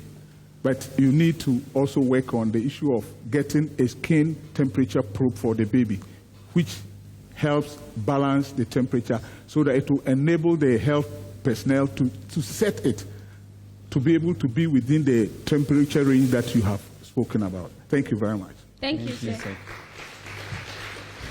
I don't have a question. I'm just surprised that a lady dressed as a doctor describes herself as an engineer. Are you an engineer or a doctor?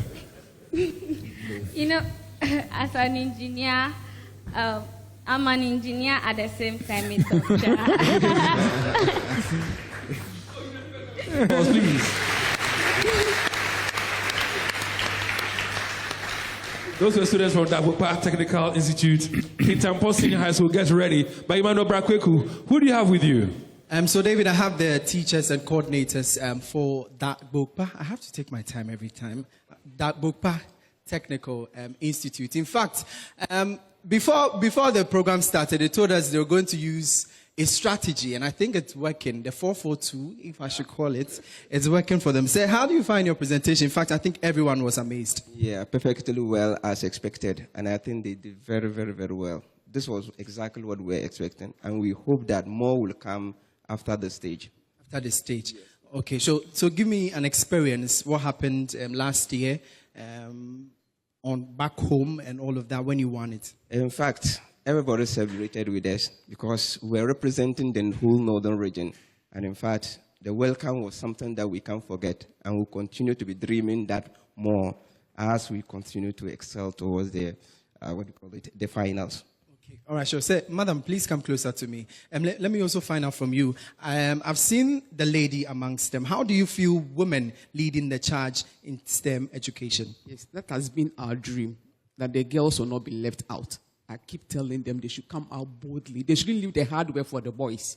That they will sleep and then they'll wake up. The boys have done all the work and they'll come around. No, I keep pushing them. You can also do it. Go around, see what they are doing, and also make an impact. And I'm sure you are amazed by what your lady did. Them. Very proud of them. Okay. All right, sure. Now, you are going to give me the backstory as to how you developed this project. In fact, how were you able to transport all of the compartments down here from the northern region, the baby itself? We don't know whether a female or a male. How did you do all of that? Anyways, it wasn't easy making the project. We took about 6 months to make the project. 6 months? Yes. Wow.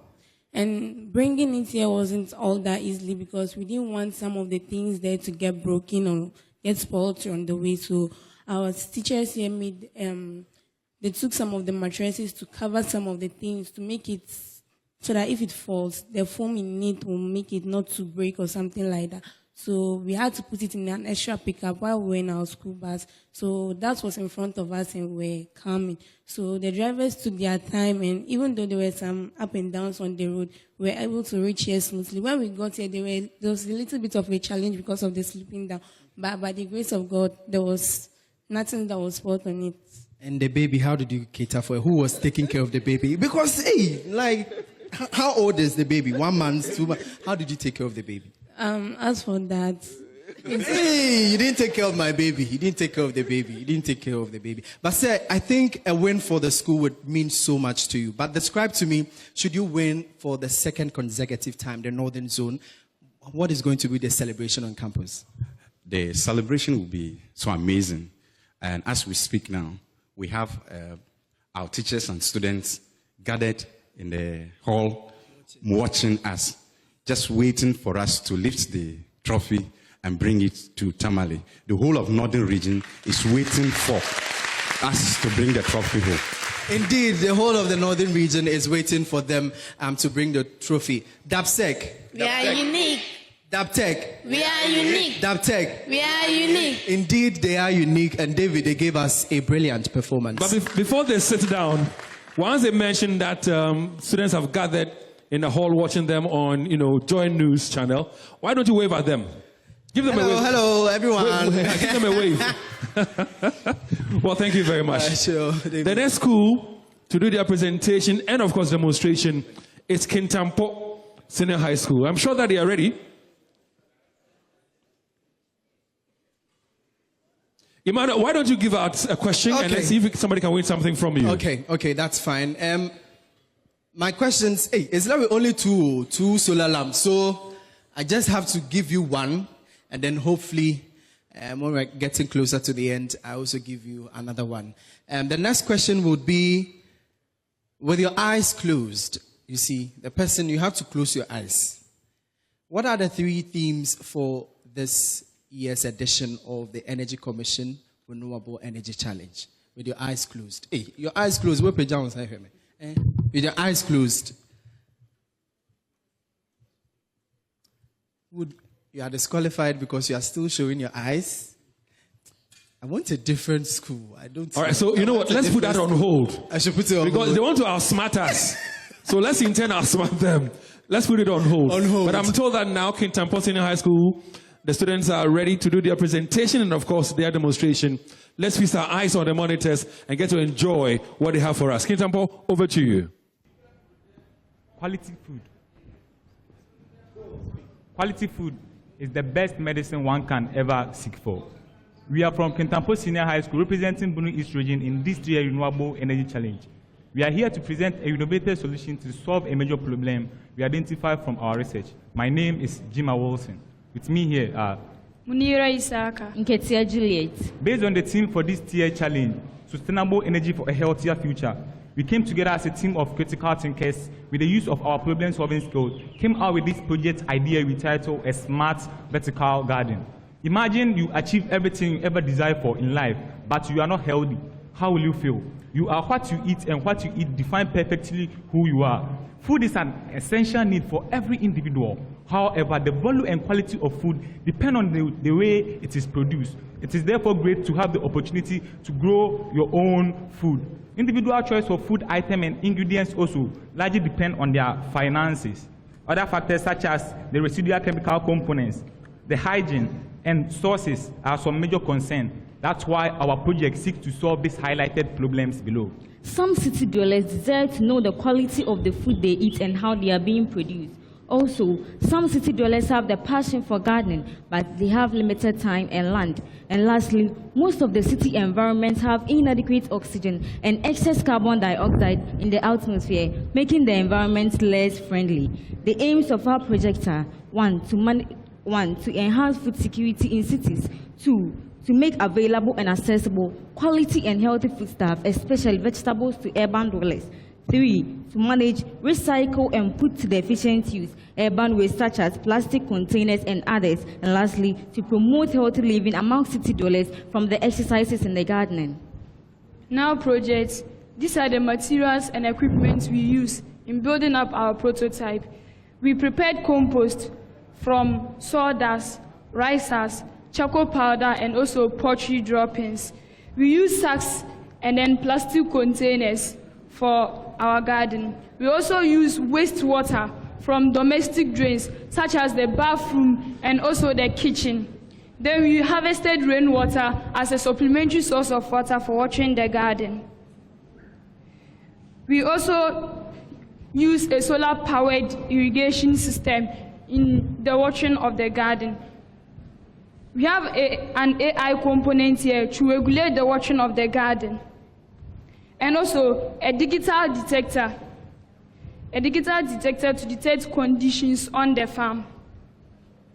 In our project, our main targeted beneficiaries are the city dwellers and also gardeners who have limited space in terms of time and land.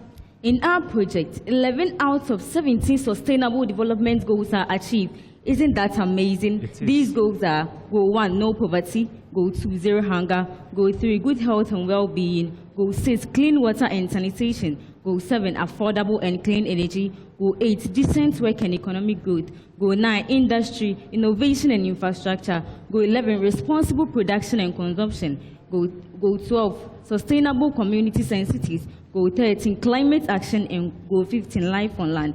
Food security is assured when you and I have access to quality and nutritious food. Maintaining a vertical garden can help improve physical exercises like watering and harvesting. Vertical garden can help reduce the carbon dioxide in the atmosphere and produce oxygen for respiration. Vertical garden can also serve as a secondary job. Also, the vertical garden is a project which, when well incorporated, will help city dwellers to be fulfilled. That's the desire of some of them to make their own food or to make gardens in their houses, but they have limited space. Also, our prototype is also very efficient and convenient, since there's going to be an AI system to regulate the watering of the crops. Our project also seems to help manage waste, such as the sacks, the plastic containers, sawdust, poultry droppings. Also, city dwellers who have limited space and time will make good use of the small space they have and the time they have on this farm. So our project, this is some proofs of the construction of our project. And our setup is mainly basically on food security.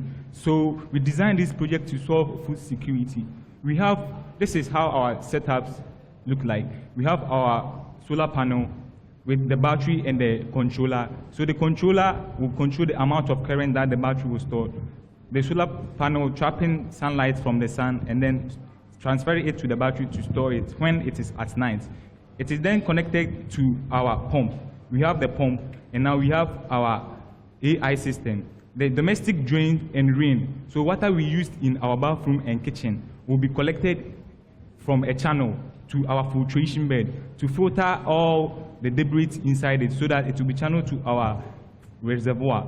We have rainwater as supplementary. In times of the rainy season, you can connect another pipe to the reservoir straight so that when the domestic waste are not sufficient to irrigate your farm, you have a source of water as the rainwater.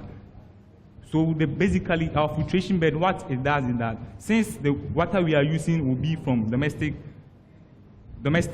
drains, which is the bathroom and then kitchen, we know that it is made up of soapy components or some chemicals. So our filtration bed help us in coagulating all the chemicals inside the soap water, which will have a negative effect on the farm. So we have a salt component which will help in sorting all the coagulants in the water. Now, the water will come to the filtration, the reservoir. So from the reservoir, with the help of our pump, we'll pump the water through the AI to our pumps. So the solar panel will power the DV pipe here, and it will pump water from this central reservoir through these pipes and sprinkle it on our farm. So with our farm, we have models of the farm, but we chose 3 of them. we have the first one to be our sack farm. In our sack farm, we have a sack we fill with the compost we prepared. Then plants were being grown around and also on top of it. Specifically, we grew okra, tomatoes, onions, and then garden eggs. We have yam inside here too. We have yam in our farm. You can see that our produce is doing well with the setup. So these are the vegetables we gain after it. Then we have our staircase farm. With the staircase farm, a structure in a form of staircase is built. Then the sacks are filled with the compost with the plants grown around and on top of it that are placed in the form of the manner we've made it to maximize the space used. We also have our shelf farm, where a structure in the form of a shelf can be created. Then use plastic containers and water plastics can be filled with the compost. Then the plants will be grown in it, then arranged in the form of the shelf. So for the AI component, you have an app that will be installed on your phone. So when you are not around at your home, you can regulate the watering process of your farm. So with the tap of a button on your phone, it sends it to the AI component to undergo its farming. And the app has this component which help you to schedule the duration of the irrigation. So let's say you can schedule it for a month of April. You can say on 5th April, it should water the farm for a duration of 2 minutes or 5 minutes. And in a week, you can do all that duration. So right now, I want to demonstrate how our farm works. So on the bottom of the phone, now our farm starts to irrigate. You can see that it is irrigating just with the button on the phone.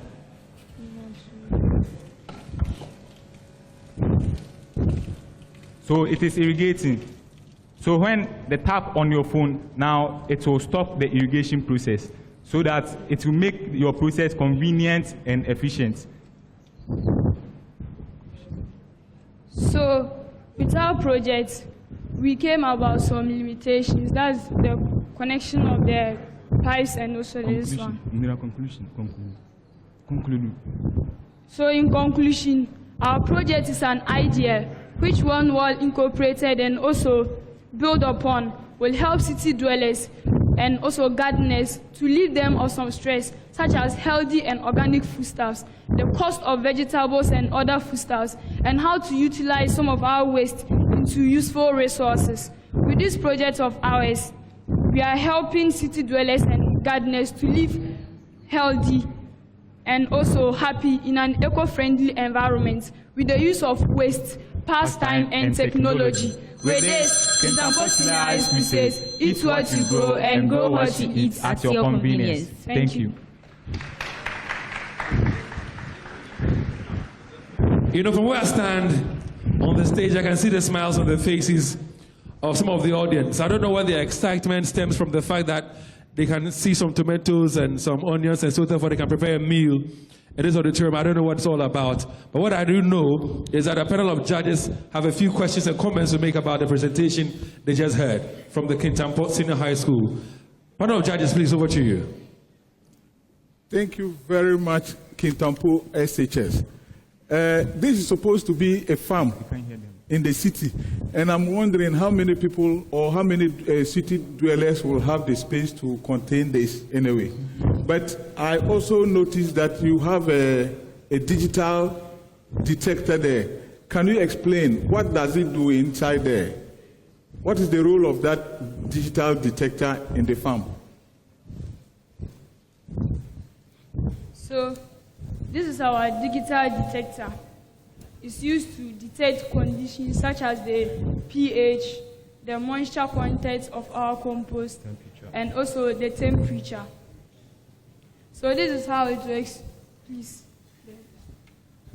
You are going to on it here. And you place it in your compost this way. So it's going to record the temperature and also... The pH. Is it temperature of the soil or what? Yes, of the compost and also the pH. And the temperature of the surrounding in addition. And the temperature of the surrounding. So if it's like this, it's measuring the temperature of the surrounding, then the pH. Thank you. You're welcome. All right. Thank you very much, Kintampo SHS. Did you say you produced the compost yourself? Yes, please. We did it ourselves. How long did it take to produce the compost? Please, I can't hear you. How long did it take to produce the compost? Okay, so for the compost, when we mixed the components together, the rice husks, the poultry droppings, the charcoal dust, it took about 3 months for it to burn. All right, you have a vertical farm. What's innovative about it? So the innovation about our project is the incorporation of the AI component. That will make that will help us to put less effort in irrigating. Since we have an AI component, it will make the irrigation process very convenient and efficient. So that's the innovation about the whole setup. Right. Please let's put our hands together one more time. For the students from Kintampo about the Senior High School. The innovation. Sorry, yes, Kintampo Senior High School. All right, so yeah, I was looking for you, Emmanuel. You keep moving around the auditorium. So at one point in time, you are to my right, another time to my left, and then far back there. Now I've been able to trace you. So take it away. I'm teleporting, so yeah. So let me find out from you. In fact, the teachers and students are here just for a few interactions. So what do you make of your students' performance? In fact, we are having a garden. We want it in our cities, but what do you make of their performance? They did splendidly. They did very well. Being the first time in the regional contest. It's your first time? In the zonal contest, I think they did very well. So how was the preparation like putting up the project? Putting up the project wasn't too difficult as transporting it here. No, it is a live garden. It has fragile plants like the tomato and the other things. So the transportation was quite challenging, but being innovative as they are able to bring it on earth. Wow, interesting. So being as innovative as you are, let me find out also, give us a backstory as to how you transported it down here and how the tireless nights, the sleepless nights, how did you go about it? Oh, okay. So as for the transportation, it was a bit difficult, but upon all those struggles, still we managed to transport them here. And we were guiding it when we were coming, like sometimes when the car hits a pothole and it will be like it's falling, but still we try our best to hold it, to guide it. I'm sure there are lots of potholes on the way. Yeah. So bad. Yes, please. What would you want the government to do about that? Oh, they should help us with the potholes, like they should at least help us with the road construction and those things. So government, our students want you to construct the roads because their projects are getting spoiled on the way. Let me find out from you also, what do you make of your performance today? In fact, when I was interacting with you earlier, you told me, as your school name says, you are taking it. I don't know, are you taking it? Yes, indeed, we are taking it. Because Kintampo Senior High School, we are, in whatever we do, we win. I can say we are always addicted to winning. So today, I'm not amazed if we take or we be crowned as the winners. But are you sure you are going to take it away? Because Dabokpa says they are unique and they are taking it away. They are the reigning champions. It's not going to be easy. The other schools are there. You sure that you are not going to? Maybe they will take it away without you seeing it. No, we will take it because we are the kings. You're the kings? Yes, please. Kintampo Senior High School. We're always the kings. Are you not sure you're just the kings for the Bono East? Nah, the whole Ghana worldwide. Say Kutu Seba. He said. Say Kutu Seba or what? You don't understand it. That's fine. All right, sure. So, David, these are the students from Kintampo SHS, coordinators from Kintampo SHS. They are ready to take it away to the Bono East region. And as they rightly mentioned, this is their first time participating in the northern zone of the Renewable Energy Challenge. David. But ask them for me.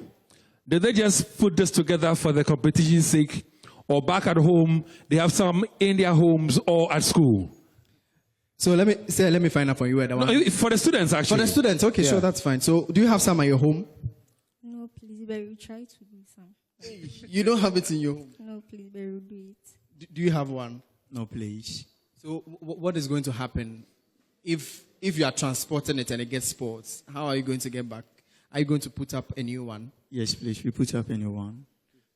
Yeah, we put up a new one. But I'm also thinking that if they have such farms back at home, it will reduce the amount of money that their parents use to buy these stuff on the market. Don't you agree? Yeah. Please put your hands together for Kintampo Senior High School. 4 schools down, 3 more schools to go. And the next school is going to mount the stage. There are students from Damango Senior High School, and they are next. Your time starts now. Good morning, ladies and gentlemen. My name is Amora Memuna, and I'm here with my colleagues. Mahmoud Ibrahim. And I'm Zinat Abdul Rashid. Plastic waste has been a significant environmental issue. Annually, over 400 million tons of plastic is produced. According to the World Air Quality Report, Ghana ranked 14th in 2024. I repeat, 14th globally in terms of pollution. And this is a major issue that we are battling with. The government has put in place measures to reduce, reuse, and recycle plastic waste materials, and more is needed to mitigate this issue.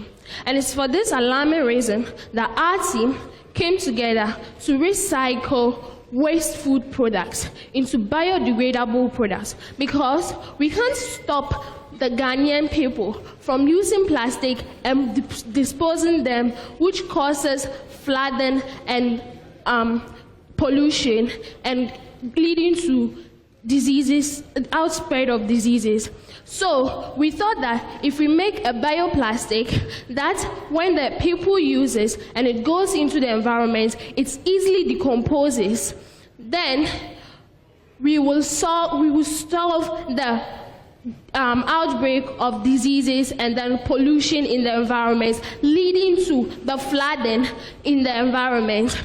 So our project makes use of food waste, as I already mentioned, and the food waste is collected from the homes, the factories that produce, because from where I come from, we produce gari, and the waste there is collected and it's processed. Then from there, it's processed into the bioplastic, which is ready for use. The project's objectives are to solve water and land pollution, to reduce reliance on non-degradable plastic, to create an environmentally friendly material, to maintain a healthy environment. Our objectives, the target market, NGOs who are into plastic making, local vendors, and government. The job opportunities, project installation, marketing and sales, and employment. So our project we use a lot of materials for it. So some of the materials we use are readily available. We have the inverter, the solar panel, connecting wires, switches, and many more. So with the underlying concept, so that's the energy conversion. We have the solar panel, which we use for our energy source. So from there, we have the solar panel, from the solar panel to chemical energy, then from chemical energy to kinetic and heat energy. So how our project works? First of all, food waste, glycerin and vinegar is poured into this chamber. So, but before we pour it in there, we have to mix them. So this is a sample where we mix all the content together. So I'm going to pour it in here. So this is our inlet where we pour every content in. Please.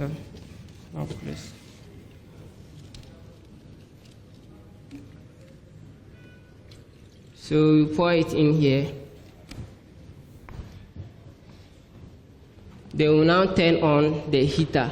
So here the heater is at this place. So we turn on the heater, which this way. Sorry, turn this way. Okay, so we turn on the heater, then it will start to heat up the contents inside. So to about 70 to 80 degrees, then our content is ready. But before that, we need to turn on the stirrer to start up the mixing of the content inside. So this is the switch for the stirrer inside there. So we now stir inside the content. Then after that, it's then poured into a flat surface. So when the content inside is ready, we will now open here, then to now pour into onto the flat surface.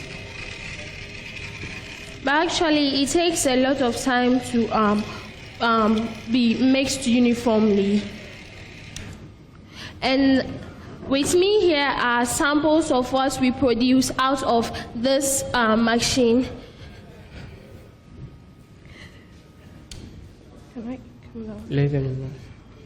So these are samples of what we actually produce. So these are products out of the bioplastic machine. This one here is made out of flour, cassava flour, and this is potato waste.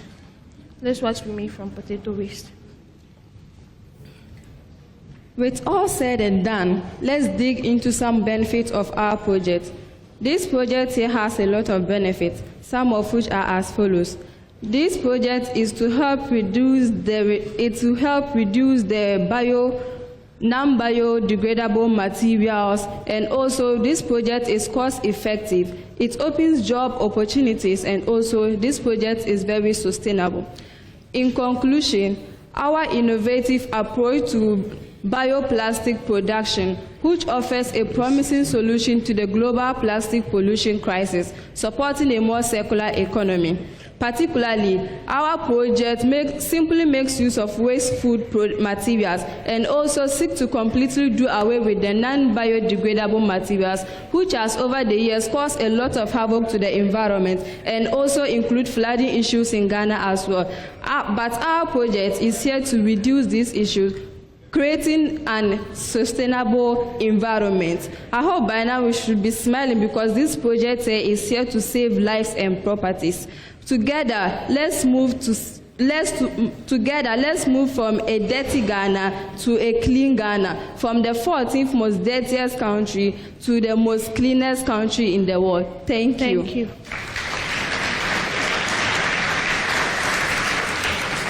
We would also like to say a big thank you to you for your presentation and, of course, your demonstration as well. One more time, a round of applause for Damango Senior High School. Panel of judges, they are ready to respond to any question and, of course, to show appreciation for any comments you have as well. Take it away. Right, two simple questions. The first one is, how long does it take from the raw material to the finished stage?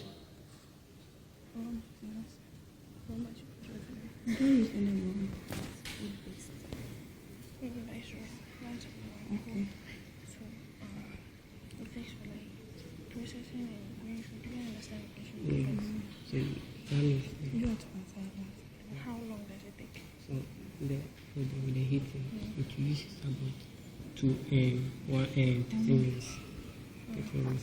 Then the drying process also takes about 2 to 3 hours. Okay. From the raw material stage to the processing and the out, when it gets into the content, the heating takes about 30 minutes to be done. And when it is spread onto this flat surface, it takes about 2 to 3 hours for the thing to be dry. Okay, the second one is, your system depends on the solar panel, right? Yes. are you sure that this baby solar panel is able to provide all the power, including the heat needed? Yes, it's able to power because the solar panel produces 12 volts. And the battery we use also produces an output of 12 volts. And the inverter here also, with the inlet of the voltage, is 12 volts from the range between 10 to 13 volts. But our battery is 12 volts, so it can power the whole system. Thank you.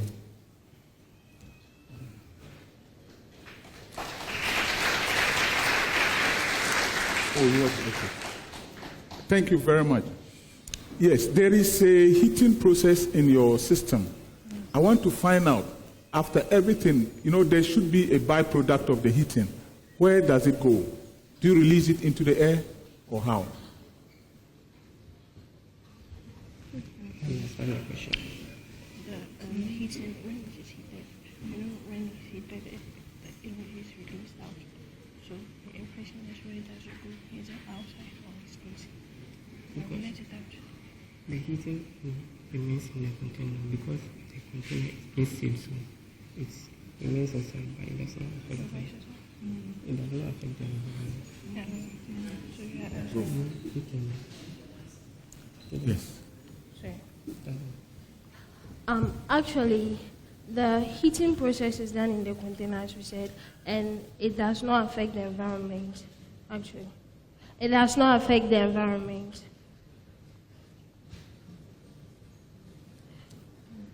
Why? You added a glycerin and other organic materials, and why will you say it does not affect the environment?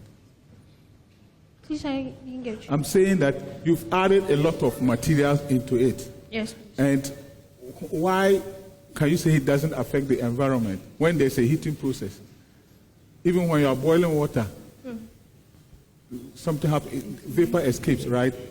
Very good. So what happens to this process? What he's talking about is like when it heats, the vapor comes out. So that's what he's talking about. So it's moving from that. It comes out. Okay, I think if there's no answer, we can leave it. Actually, the container is sealed, so it retains the rising vapor. Okay, so everything remains there. Yes. Thank you. Damango Senior High School. I have a very simple question. What happens at the end of life of the bioplastic? What next? The process that is being done, then.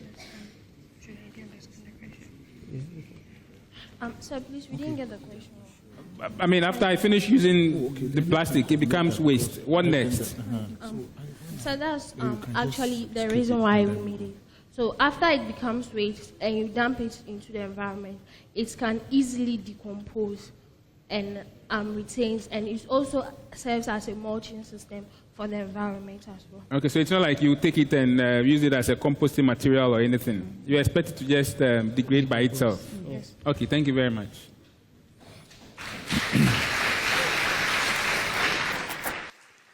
Well, just in case you just turned on your television and you're watching us on the JoyNews channel on the multi-TV digibox and you're asking yourself what is happening, we're bringing to you the 6th edition of the Energy Commission Senior High School's Renewable Energy Challenge. The Northern Zonal Challenge is what you're witnessing.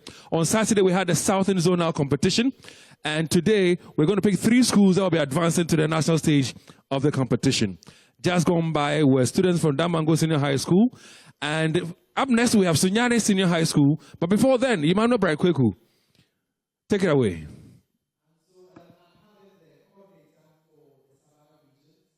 Coordinator for Savannah region, and also I'm the teacher from Damango SHS. In fact, I know it was just a 3-man squad that came all the way from Damango to this place.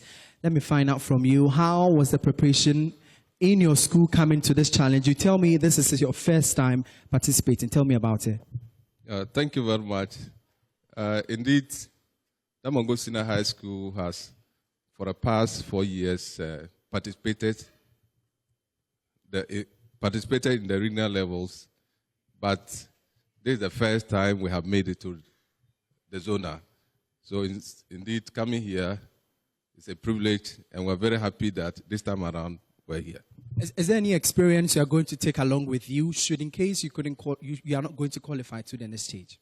In fact, using that word might not be appropriate to us because we know we have actually worked very hard to get to this point. Apart from participating in this competition, we have also been participating actively in other competitions like this. And so we know that by the grace of God, we'll definitely be among the first three that will move to Accra for the final. What would a win mean to Damango SHS and, in fact, the Savannah region?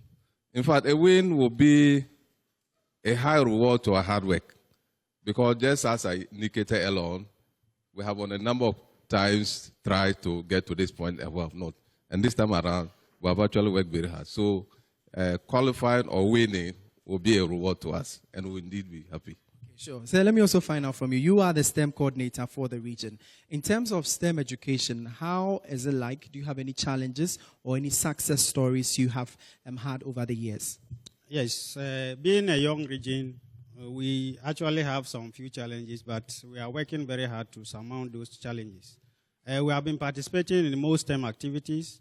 We currently have a modern ICT lab in the region, which is used in the teaching of STEM courses and other things. We are working also hard to ensure that our various districts have at least STEM centers where junior high schools will be able to go and then be taken through STEM activities and then courses.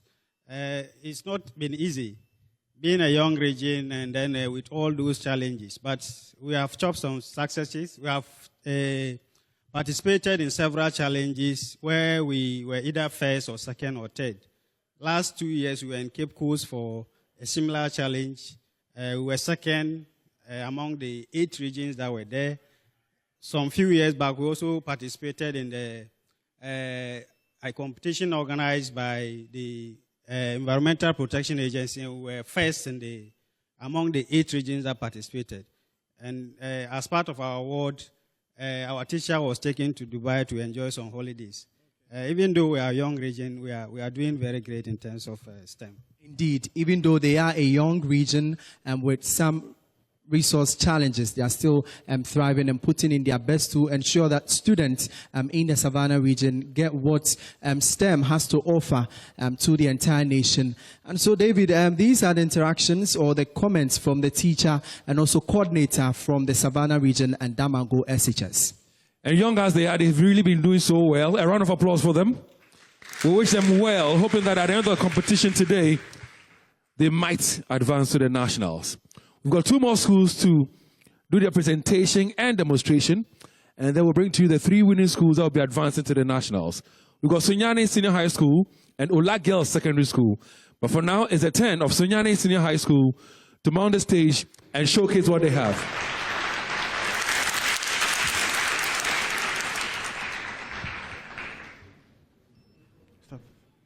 Imagine you or someone you love suddenly falls seriously ill. The nearest doctor is hours away over rough terrain. The local clinic, if it exists, had no medicine, no trained staff, and maybe no power supply. This is not a hypothetical scenario. This is the harsh and unbearable reality for millions of Ghanaians living in rural communities. Good day, ladies and gentlemen. I am Asante Nyako Godson, a proud member of the Sussex Semi Club, here with my elite colleagues. And I'm Oseikumi Mano. To present on Ahoto Solar IoT, Vaccine Cold Chain and Diagnostic System, which is the motorcycle edition under the theme Health Delivery. Today, we confront a critical issue, undermining the health, well-being, and very fabric of rural life, which is the complex challenge in the delivery of primary health care. This primary health care refers to the first point of care for the vast majority of health needs, and it must be essential, accessible, and affordable. According to Gavi and PAP, over 30% of vaccines procured in Ghana get destroyed before reaching last mile, simply because over 50% of immunization sites do not have qualified vaccine refrigerators. Looking at the slides, this is the current way vaccines are transported from one community to the other. And with the help of ice packs, the integrity of these vaccines are maintained. But if I may ask, what if these ice packs get melted? definitely these vaccines will get destroyed or lose their potency because according to research, vaccines are to be stored within the temperature range of 2 to 8 degrees Celsius. Even the much touted zipline technology lacks temperature control after drop-off. It does not integrate diagnostics, and above all, it has high cost. Again, 40% of clinic visits are malaria, yet access to laboratories are limited. The sub-Saharan Africa has recorded a high child mortality rate of 92 deaths per 1,000 live births. Penultimately, the NHI has covered only 36% of Ghanaians, leaving 64% to cash and carry way back in 2018. Finally, the CHIPS program struggles to achieve the aims and objectives of the universal health coverage by 2030 because most CHIPS zones in Ghana do not have full complements of needed equipment and drugs for screening non-communicable diseases, which is one leading cause of death in the world. And in Ghana here, screening of NCDs is centralized in urban areas and inaccessible in rural areas. That's why in light of all these problems, we, the SHTS Club, proudly brought about Ahoto with our objectives as to reduce vaccine spoilage from 30% to less than 2%, cut down diagnostic delays by 50% in rural areas in Ghana, pilot test Ahoto in underserved communities in Ghana, and to complete Ahoto by December 2025. Again, our vision is to transform rural healthcare through sustainable technologies by integrating 24-hour vaccine coaching, diagnostics and NCD screening, laboratory specimen transportation, community health education, first aid delivery, basic drug and blood delivery, mobile phototherapy, UV sterilization, and telemedicine, of which this telemedicine is a software platform that enables the medical health worker to communicate with the patient through audio or visual means. Ahoto is a metal box which comes made from galvanized mass with dimensions 50 by 51 by 39 centimeters. On top of which we have the 12 volts 100 watt polycrystalline solar panel, which charges the 100 Ah solar gel battery through the solar charge controller to provide continuous power for the system. Without thermoelectric cooling effect, we want to eliminate the use of compressors in making fridges. That's why we adopted the use of the Peltier technology. So this Peltier model works when electric current passes through the Peltier plate. One side becomes cold and the other side becomes warm. The cold side, which is being needed inside the system, comes with a convection fan. As you can see, we've designed our interior part of the fridge with an aluminum foil. Why are we doing this? Because we want to control cold loss through radiation. And also, as a lagging material, we use sawdust and POP cement, contributing to circular economy in order to maintain cold loss through conduction and convection. As a smart system, we have the DHT type 11 sensor, which is being mounted inside the system here. It logs the temperature and sends this to the Arduino. The Arduino displays the temperature range on an LCD screen. We have a relay system, which is being included inside the system.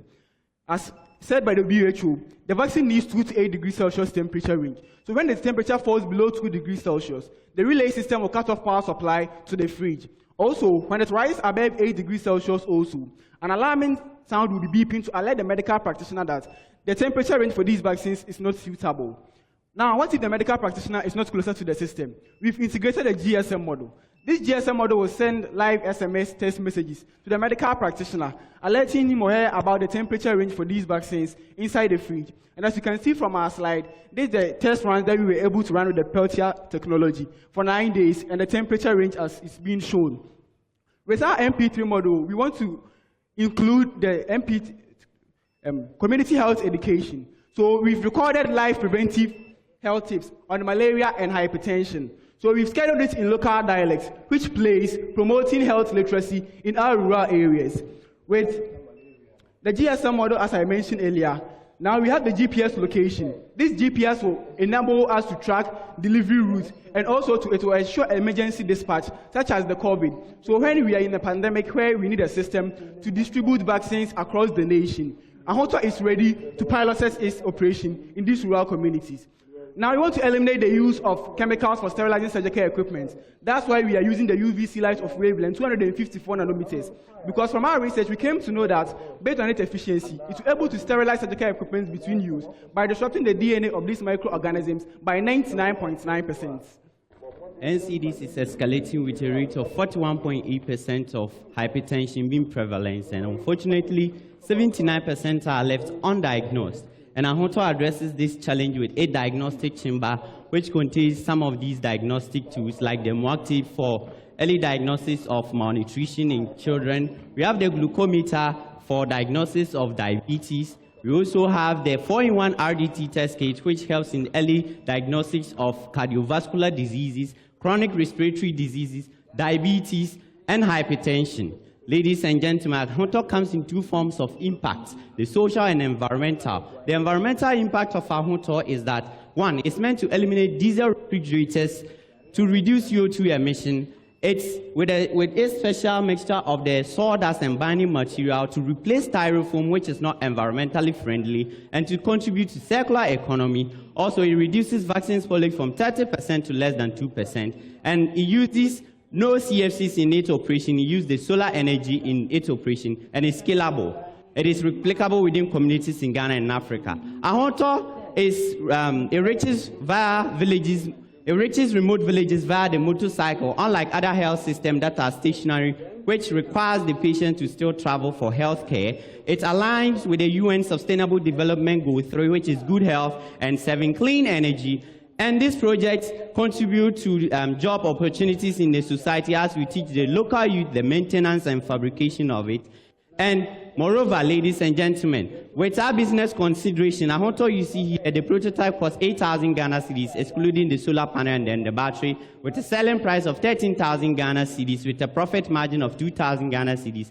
We are looking forward to collaborate with the Ghana Health Service and the National Health Insurance Scheme to scale up the system and to partner with Premier Health Insurance to strengthen the telemedicine platform we are using. Our limitation is the heavy gel battery. With funds, we want to replace it with a lithium-ion battery. And also, due to the lack of the transcutaneous bilirubinometer, we weren't able to carry on with the phototherapy unit with 460 to 490 nanometers of wavelength for treating neonatal jaundice. Ladies and gentlemen, as you can see, currently, Ahonto is playing the public health education system on malaria and hypertension prevention with in different local dialects, as you can hear right now. And we have our beautiful nurses here. Currently, right after here, if you want to have your vitals being checked, and with the help of our Ahonto mobile AI app, it will be able to interpret with the vitals and then give you a report through audios, and even you can read, if you can read, and it can give you audio form as well. Ladies and gentlemen, we want to conclude with a saying that we want to transform rural healthcare and underserved communities through sustainable technology. And we end by saying, Ahonto, revolutionizing primary healthcare in Ghana and beyond. Ahonto, Ahonto Papa. Thank you. All right, so Sunyani Senior High School, you were saying that we can approach your nurses? Yes, please. How much is it going to cost me? Free. Free? Yes. Then I will do it. I'll go check my vitals there. Please put your hands together one more time for them. Panel of judges, any comments or questions? Presentation. What temperature have you physically achieved, even though you told us theoretically that between 2 and 8, okay. But how much did you achieve? When we first turned it on, we just turned it on during our presentation. It was 28 degrees, and currently we are having 24 degrees. Yeah, I can understand in here, but back at school or something, what did you achieve? Okay, so we have results here, the 9-day test period in our slides. Please can just tell us what temperatures we were able to So on the first day, we had 32 degrees Celsius. And then from the second day coming to the 9th day, we had a minimum temperature of 5 degrees Celsius. Yeah. You're able to achieve 5 yes, up to 5 degrees Celsius. Okay, that's fine. And the second part is this battery. It's your solar panel able to charge it, and how long does it take to charge it fully? Okay. Currently, we are lacking the monocrystalline solar panel, of which will produce 200 watts for the system. And with the use of the polycrystalline, it's too bulky currently. But with the monocrystalline solar panel, it will take at least about 2 hours to charge everything fully, which can work throughout the 24-hour period we are looking for. Okay. Thank you very much. I can see your vaccine fridge lacks a gasket, a very important component for maintaining the temperature inside. So I think you have to look at that aspect of it. And then also, what is the weight of the entire vaccine fridge or the multi-purpose vaccine fridge? The entire weight of the weight, oh yeah, the weight of. I'm asking this because it's mobile, yeah, and you will have to move this into rural areas. Yeah. And as you know, we have a rough terrain there. So considering the weight of it, I think it will help because of the nature of the roads and then other things. Thank you very much for the question. The battery alone you see here weighs 40 kg, but with the other components combined, which is 10 kg, contributing to entirely everything to be 50 kg. And that can be mounted on a motorbike yes. For a lady to ride? Yes, please. We actually have a picture. After we finished the entire thing, we placed it on a motorbike with one of our beautiful nurses who was sitting on it. But at that time, we have already sent the slides, so we couldn't add it to the slides. Okay, yeah. Thank you. I have one simple one. Why, you said when the temperature rises above 8 degrees Celsius, there's an alert to go to a nurse. Why not just have a sensor in the system to regulate the temperature so you don't go above 8 degrees Celsius? I mean, the nurse could be, a few kilometers away when the device goes above 8 degrees Celsius. So why not a sensor? Okay. We want to send the system to a rural community. And from our test runs, we were able to know that the system will be able to maintain this cold chain from 2 to 8 degrees Celsius. So we are thinking about if, in case there is a problem, that's maybe one of the components of the system might not working, that's where the alert comes in to alert the medical practitioner about the temperature inside the fridge. All right, okay. Thank you very much. Well, thank you very much, panel of judges. And thank you, students from Sunyani Senior High School. The last school for this afternoon's contest will be students from Ola Girls Secondary School.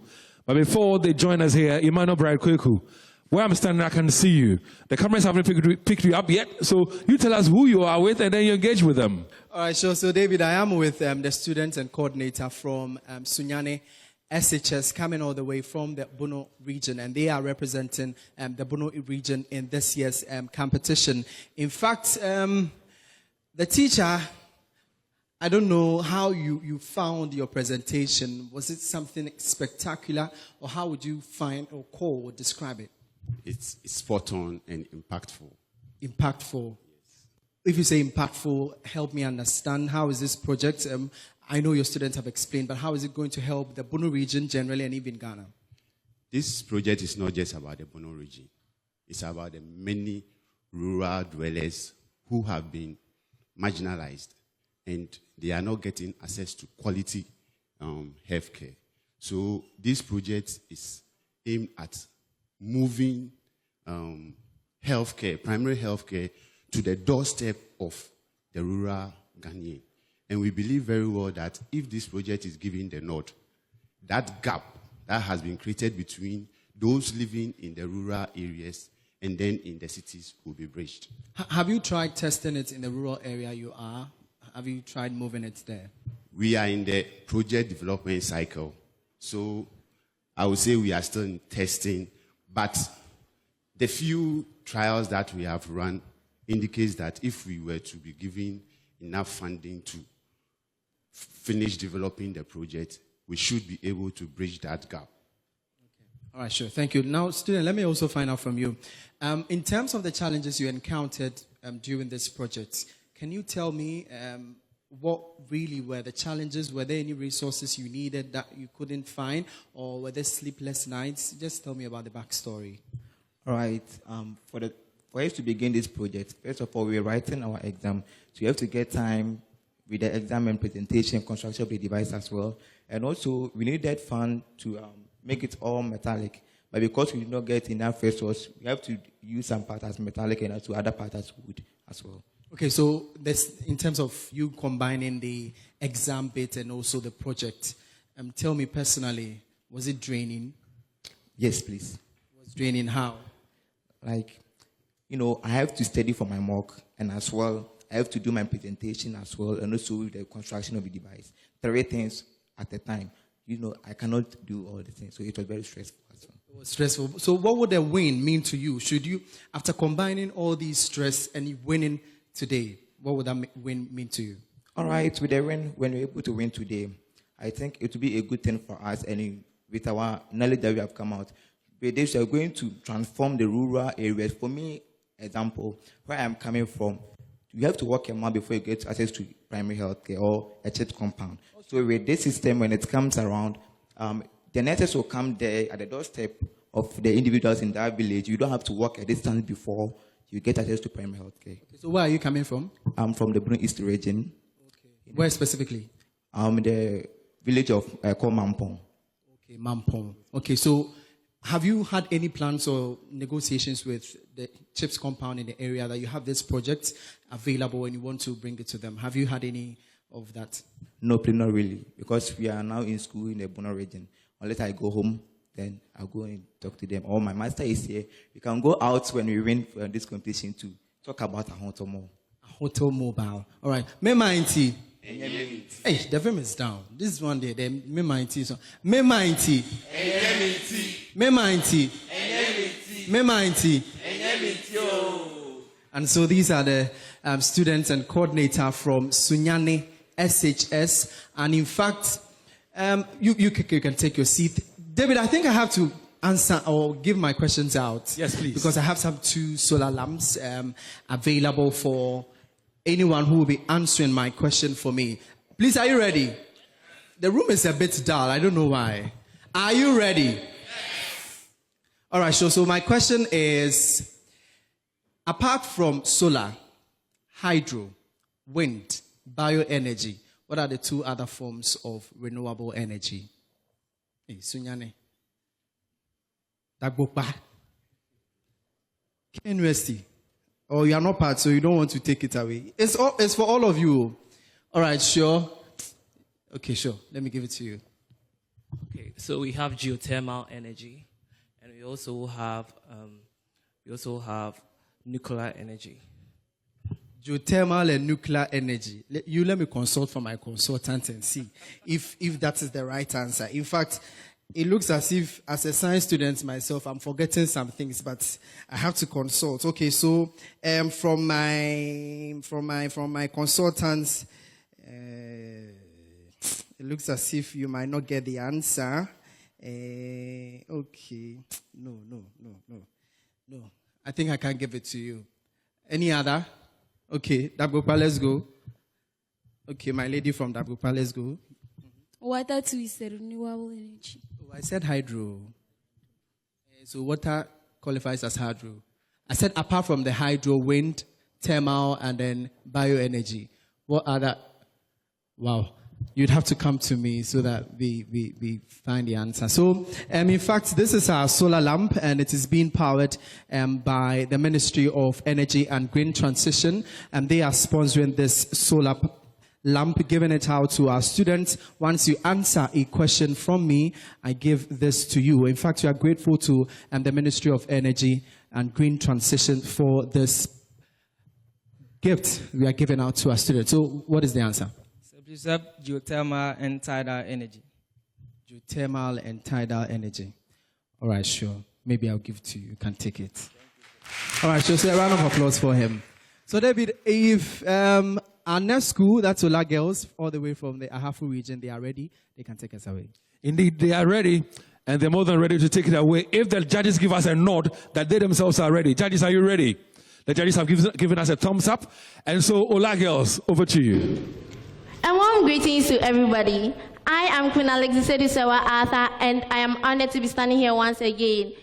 I am here together with my colleagues, Subdamlom Isabella and Debukri Rachel Angela. We are from Ola Girls Secondary School, Kenya Ahafo region, and we are here to participate in this year's Renewable Energy Challenge. Under the topic of food security, we present our project, the Bird Care Project. This is a renewable energy-based solution designed primarily to prevent the intrusion of birds in rice fields. In addition, it supplies electricity generated from excess energy to nearby homes, and it supports irrigation to enhance crop yield. Moving on, it is a known fact that almost everyone eats rice. In fact, many love rice. No wonder rice is one of the most widely eaten staple foods in Ghana as of today. Per SRID, about 51 kilograms of rice is consumed annually by the average Ghanaian. Despite this, local rice production is held back by significant challenges. One of the most recognized is bird invasion. These birds attack rice fields in large numbers, significantly wiping out large portions of rice fields,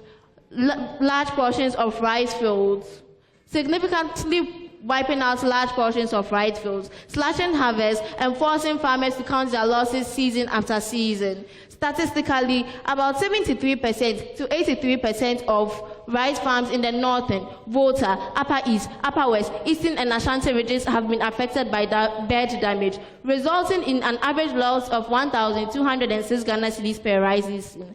Our objectives for our project aims to prevent the intrusion of birds in rice fields. It aims to generate electricity with the use of renewable energy, which in this case is the wind energy. It also aims to supply rice all year round. It aims to be a reliable and efficient source of energy to reduce crop yield, to increase crop yield, and to reduce losses. Now, how does base care work? Base care has a windmill-like structure, which we call window. Window has two sets of blades, one at the top and one at the side. The one at the top reflects light in the atmosphere, disrupting the sight of birds that intrude into rice field. The one at the side harnesses wind energy and converts it into electricity. The blades of window at the top is made to spin with the help of a stepper motor, whilst that at the side is made to spin with the help of wind energy in the farm. When sunlight or light strikes on the surface of the blades of window at the top, it reflects light back into the atmosphere, disrupting the sight of birds that intrude into rice fields. In addition to this, some reflectors were placed on the body of window to reflect light at different angles in case birds come from different sizes. Also, the blades at the side harnesses wind energy. This wind energy is being converted into electrical energy, which can be used to power our building in adverse conditions. And also, its surplus can be used to power neighboring communities to the farm. This in turn increases the revenue of the farmer. Thus, if he decides to charge the buildings he supplies power to, which is a plus or bonus to him. In addition to this is our irrigation system. Our irrigation system makes it possible for farmers to farm in all seasons, including the Harmattan season where there's no rainfall. Our irrigation system has a pump which pumps water from the reservoir to the farm. It also has a water moisture sensor, which senses the moisture level of the soil. When it senses that the moisture level of the soil is okay according to the farmer's preference, it sends signals to the pump to cut the flow of the water, which it does perfectly. The base care also has a base care robot, which we call the Habibi robot. The Habibi robot is mobile, thus it's able to move through the parts of the farm to and fro, making it difficult for smart birds like crows to adapt to it. It also has an ultrasonic sensor, which has a proximity of 50 centimeters. In the actual or real-life farm, a passive infrared sensor will be used instead, since its proximity is higher. When a bird comes within the proximity of the sensor, it sends signals to the siren horn, which releases a sound to scare or drive the birds away. So you see, if this sound can scare a human being, how then do you think a bird would react when it hears a sound like this? Obviously, it will flee away from that sound, never to return. Well, that's best care for you. In the actual or real-life project, the Habibi robot will be about 150 centimeters long. The siren horn will be replaced by a mega siren horn since it will be in a real-life farm. The wheels of the Habibi robot will be replaced by bigger and stronger wheels since it will be placed in an actual farm. The body of window will be covered with an aluminum sheet, and the height of window will be about 2.2 meters long. Some materials which were used in building the miniature version of the Base Care 2.0 include siren horn, ultrasonic sensor, servo motor, bells, aluminum sheet, solar panel, amongst others. Mind you, Wenda is an original idea, so there is nothing like this. Although it is being introduced into the system, I can assure you, I am really confident to say this would make a worldwide impact. Now, here are the electrical systems for our project. Our first system, which is the Habibi, relies entirely on renewable energy. A solar panel charges a rechargeable battery, and that battery runs every part of the system. For bird detection, we mounted an ultrasonic sensor on a micro servo motor. The servo motor sweeps the sensor 180 degrees clockwise and back again, scanning for movement. Within a 50-centimeter range, the sensor detects bird movement using echoes and sends a signal to an Arduino board, which is the brain of Habibi, to trigger a siren horn. For movement, DCGM motors inside the tires are connected to a power relay. The Arduino sends a command for Habibi to move forward and backward in a set cycle, allowing Habibi to patrol the farm without human help.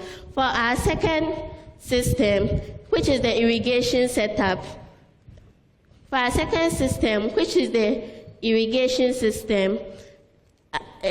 renewable energy is also used, which is the solar power.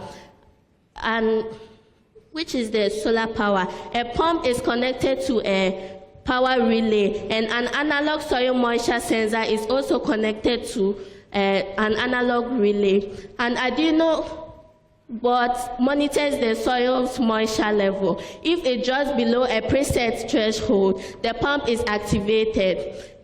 Once the moisture level rises above the preset threshold, the pump cuts power. Our third system is the winder, and this activates when a motor is driven by wind rotation, and it converts the wind rotation to AC electricity. The AC electricity powers LED lights which are inside the houses. All three systems rely on renewable energy, particularly solar and wind, to make farming more efficient for farmers. Why our project should be considered? Our project soars above all other bird-carrying projects already in existence because it is adaptable, it is scalable, it is smart, and it is smart. Why? Because it is adaptable, it is scalable, it is smart and smart. It is also multi-purpose while being innovative. It is ideal for agriculture, and it uses clean or renewable energy. Now, we plan to upgrade our system. For our first upgrade, we plan to incorporate a weed control system into our project. This makes Habibi able to differentiate between weeds and rice and boost crop yield. Our second upgrade will be a hybrid system of wind and solar for winder, and we plan to make Habibi adjustable for the farmer depending on the size, the type of rice he or she is cultivating, and the size. Rice is nice when you eat it. But can we secure our rice farms from damage for the mass demand of Ghana's economy? Yes, we can. And this can be possible with our project, which is Best Care. Thank you.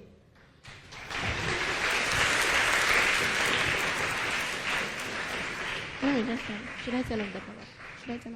Well, I can see that a panel of judges are having some kind of a conference. They're conferring with each other. But I'm sure that one of them at least is ready for a question or a comment. So we'll take questions and comments from our judges now. Okay, that's a nice presentation. Now, if you move your source of the wind, that is the fan, right, to the other side facing me, we should move it. What will happen? Let's do that. Move the fan, the source, and let it to the other side. Move everything. Hope that it doesn't come off. Yeah. Don't worry. Yeah. So when it so goes, what will happen? Will it still be able to power it?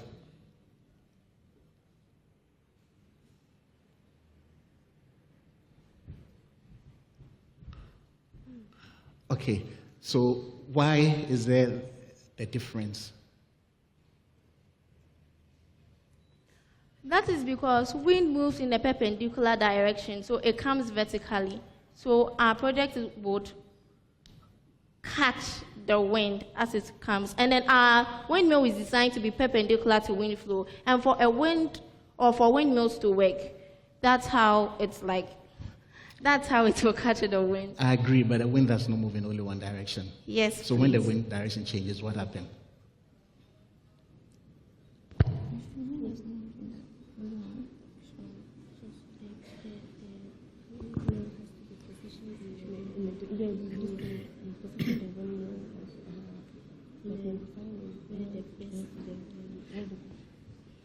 Before we set up the project on the rice farm, we'll first check where the direction of the wind is going to be the strongest, so that we'll position the windmill in that position so that it can catch wind efficiently, be it despite the direction it comes from.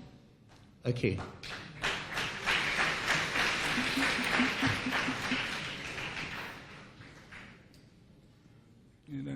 Yeah. Thank you very much, Ola.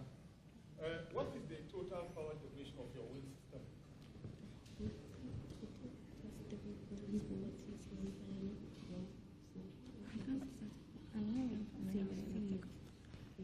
So for our prototype of the windmill, it generates 3 volts of electricity. Huh? 3 volts.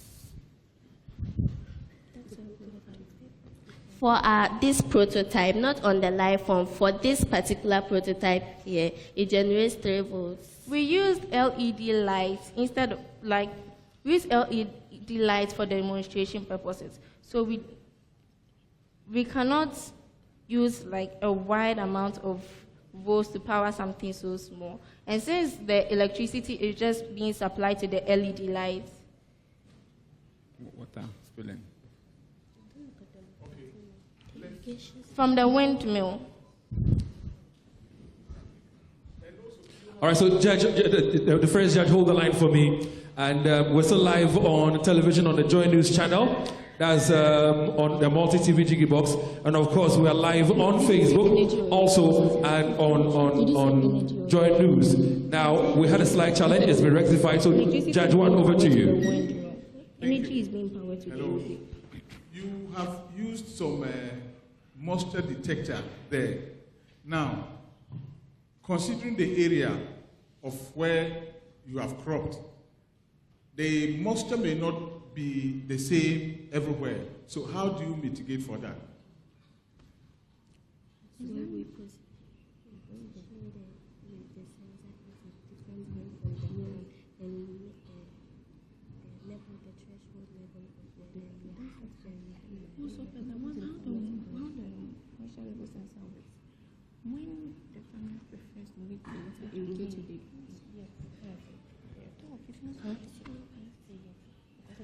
Okay, so for our prototype of the irrigation system, the moisture level sensor is placed at a far distance from where the tube is. And when we were presented, the Arduino board is coded with a threshold. So in order to make the differences in the moisture level being considered, we set the threshold high, so that when the water level gets to that high threshold, then it sends a signal to the pump to stop working.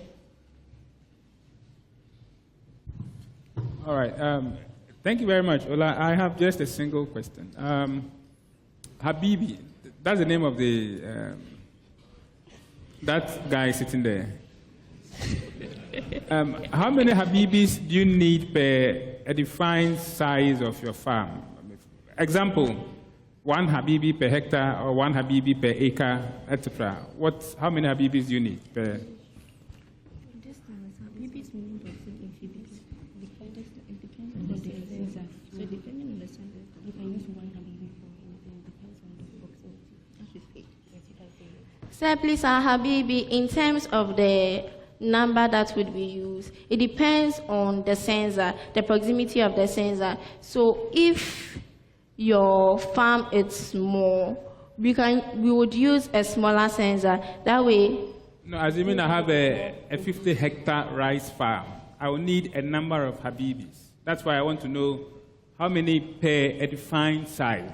Okay, so we've not actually calculated for that, but as my colleague said in her presentation, we would use a passive infrared sensor in a real-life farm. This is an ultrasonic sensor, and that passive infrared sign can sense birds within a proximity of up to 50 meters. So if your farm should exceed that 50 meters, we would have to add another Habibi. So that would be 2 Habibits per that unit. But if it's just 1, or it's within that range, it will just be an Habibi. All right. Thank you very much. It's been wonderful. It's been informative. It's been educative.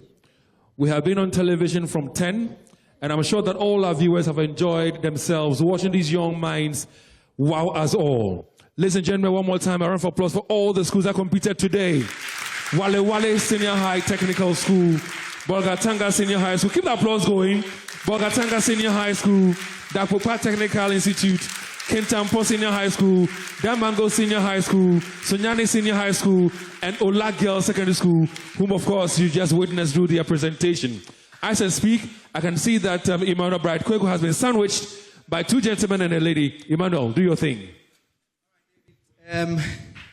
In fact, this is our last school, and I'm sure being the last school doesn't mean you're going to be last. That's it. Yes. Okay, sure. But let me find out from you, what do you make of your ladies' presentation? They really did well.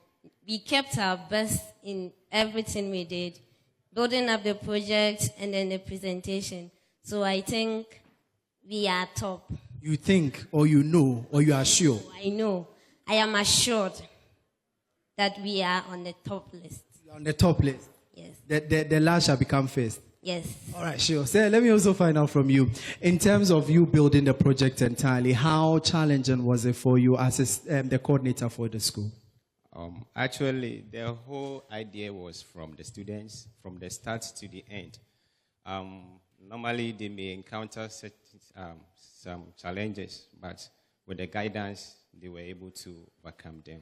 So in a nutshell, we say that they put in much effort before they will be able to come to this far. Okay. Did you encounter any challenge, my lady? Yes, please. What were the challenges? The sleepless nights, stress, and... When you say stress, just let me know, what was the stress? Is it carrying or looking for the maize or even a bed to come to your farm? Okay, for the stress, you realize that we had to do something. Sometimes with the fan, it will not be rotating, so you have to change up everything so that you can make a fan that can rotate when the wind is blowing. I realized you brought a fan. Why didn't you utilize the fan in the room, or it will not work? Because of the wind speed inside here, we need a higher speed to rotate the fans. Unfortunately, I think for the other side, it wasn't working. What are you going to do to improve on that? As my colleague said, it's based on the direction of the wind. So once the wind is not on the right direction, the window won't rotate. All right, sure. Thank you. Sir, you are the STEM coordinator. What do you make of the ladies' performance and, in fact, STEM education in the Ahafo region? Yeah, for the presentation, I would say it was on point, and we are hoping to progress to the next level. For our region, yes, it's one of the new regions, and we've done so much in the region in terms of STEM.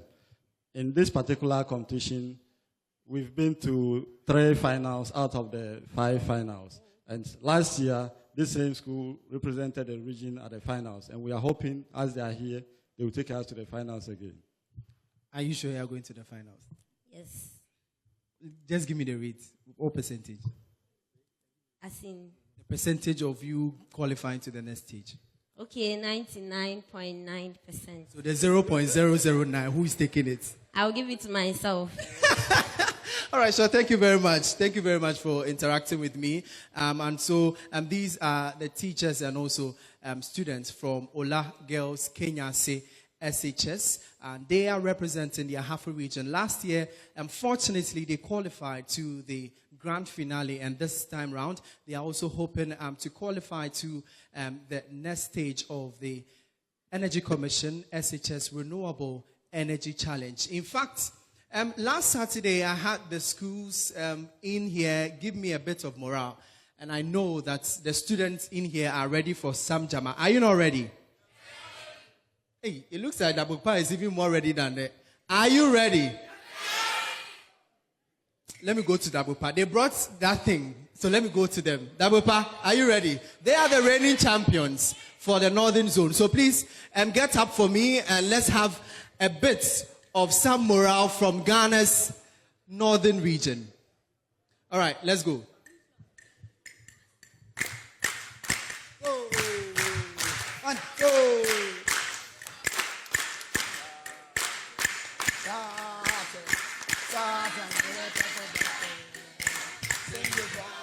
Loud and clear, with honest and hard working. When we serve the place, we do travel. When we run the race, we prevail. Our light will always shine, Lord. Knowledge and labor combined. Great uptake is the light. Arise and shine. We spread our love, our honor and respect to our parents, cousins, and us to adopted. I will live together as one family, learning peace, unity and harmony. So help us, God.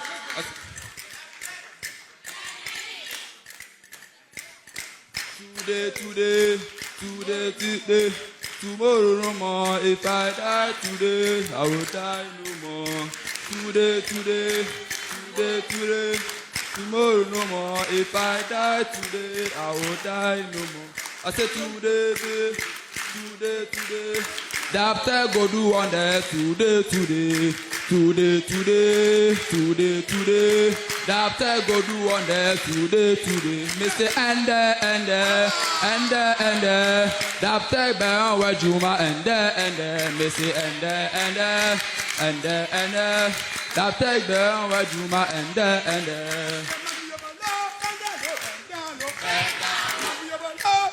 Bendalo, I say bendalo, I say hold your head, I say hold your breast, hold your neck.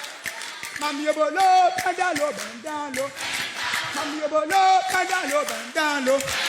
bendalo. I say what thing they will always say. I say what thing they will always say. Not to, they will always say. Allah.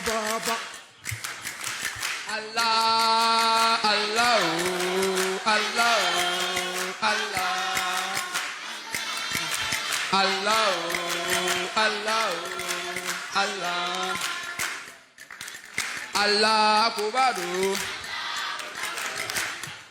They say Allah Kubado. They say Allah Kubado. They say Obiara Kubado. They say Obiara Kubado. They say Yahweh. Yahweh.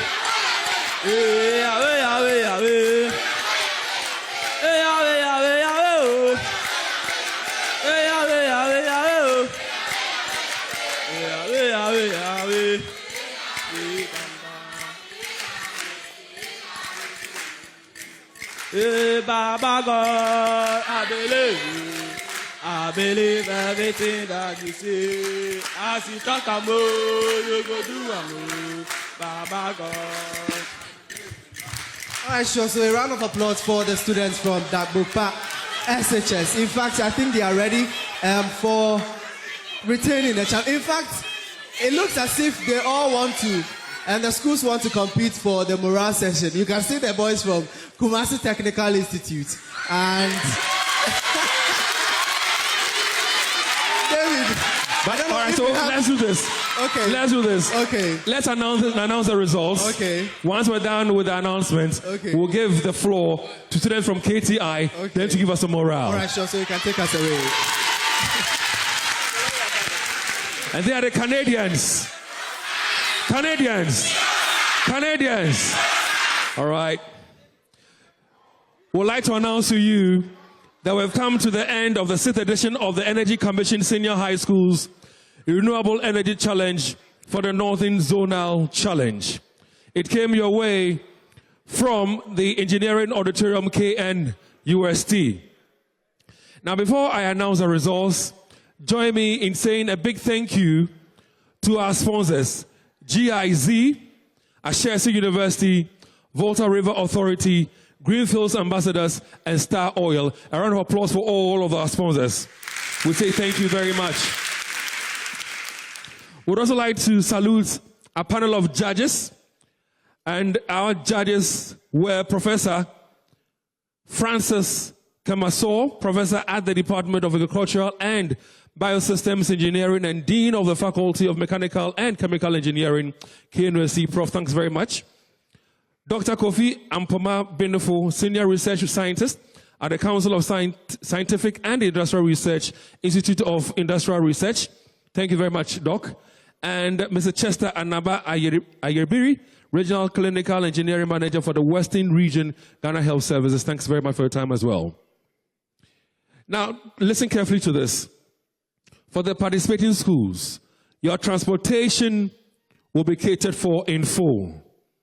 Oh, I thought you would put your hands together for that. You'd also be giving some money for to support the project that you did. I mean, if you watch all that they presented and demonstrated, money went into it. Some of them quoted amounts, 8,000 Ghana cedis and all. That would also be catered for. We also have souvenirs, including branded calculators, thermos flasks, notepads, mathematical sets, and certificates, as well as T-shirts for the students that came to do justice to the topic. And also, the winning school this afternoon will be receiving a plaque as well. At this point in time, let's go straight to the results. And I'll be taking it from the 7th school up to the 1st school, all right? The school that placed 7th for today's competition is Walewale Senior High Technical School with 66%.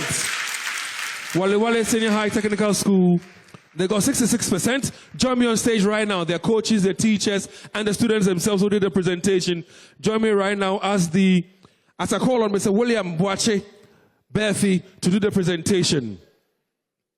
Mr. William Boache Berfi to do the presentation. It goes to Walewale Senior High Technical School with 66%. Let's be snappy with this, please. Let's do it very quickly. Oh, put your hands together for the school that came 7th. Walewale Senior High Technical. Yeah, so please take their package to them so that the presentation will be done.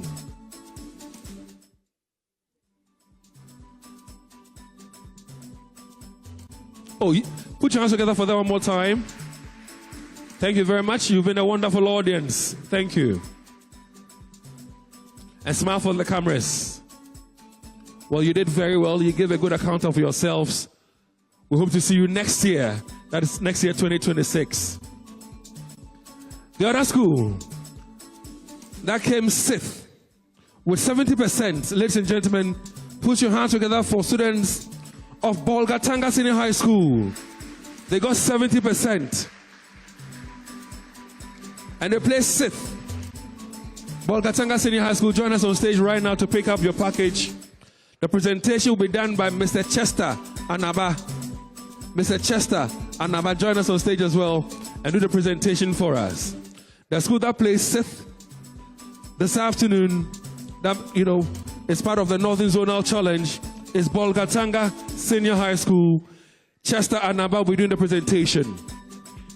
Where's their package? Let's have their package. I like the way you walk, Mr. Anaba. A lot of swag in your walkings,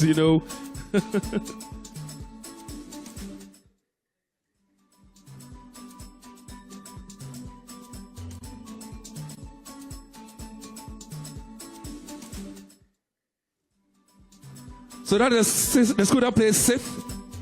Bolgatanga Senior High School. We will not be seeing you at nationals, but I'm hoping that we'll see you next year. A school placed 5th. A school placed 5th with 71%. That school is Kintampo Senior High School. Kintampo Senior High School. Mr. Gilbert Hammond will be doing the presentation. Kintampo Senior High School placed 5th. Let's have them join us right now. Is our package ready as well? As a presentation will be done for us this afternoon by Gilbert Hammond. Well, they are mounting the stage one after the other. A round of applause for them one more time. Show them some love. They gave a very good account of themselves, and they ought to be proud of themselves as well. Mr. Gilbert Hammond, please do us the honors. There he is. And please smile for the cameras. Smile for the cameras. And in their package, like I mentioned, they have certificates in there. They have notepads, mathematical sets. They have T-shirts and several other things, including, thermos flasks and all. Thank you very much. With 73%, the school that placed 4th, according to the judges, is Sunyani Senior High School. Sunyani Senior High School, you placed 4th with 73%. Mrs. Kisingajani of Ashesi University will be doing the presentation for us. Kisingajani, are you here? Mr. Kisingajani of Ashesi University, one of our proud sponsors, will be doing the presentation for us. Mr. Kisingajani. All right, so we'll move on. I think I can call on Julius. Do us the honors and do the presentation for us. Julius will be doing the presentation for us. Mr. Julius Inkansa-Nyako is a senior manager, Energy Commission, and also the project coordinator. Will be doing the presentation for us. Sunyani Senior High School, congratulations to you. You also equally gave a very good account of yourselves. Hope to see you next year. Please smile for the cameras for me now. Smile for the cameras. At this point in time, the 3 schools left. This means that you automatically have qualified for the national stage of the competition. You have qualified. You have made it to the final stage of this year's competition. The school that placed 3rd, ladies and gentlemen, with 75%, is Damango Senior High School. Damango Senior High School, you placed 3rd. Mr. Richard Ado-Jemfi. Mr. Richard Ado-Jemfi, the Director for TV Service, will do the presentation for us. Damango Senior High School, you got 75%. You placed 3rd. We'll be seeing you at the national level for the 2025 edition of the Renewable, that's the Energy Commission Senior High Schools Renewable Energy Challenge. Congratulations for making it to the finals. Be in one row and have smiles on your faces as well as you smile for the cameras. One more time, a round of applause for Damango Senior High School. They placed 3rd with 75%. So we've got 2 schools left. The defending champions, the Dabokpa Technical Institute and Ola Girls Secondary School. Which school do you think won this afternoon's competition? Which school? All right, so settle down. The school that placed 2nd got 76%. The school that placed 2nd got 76%. And that school is Ola Girls Secondary School. Ola Girls Secondary School, join us on stage. Ola Girls, join us on stage.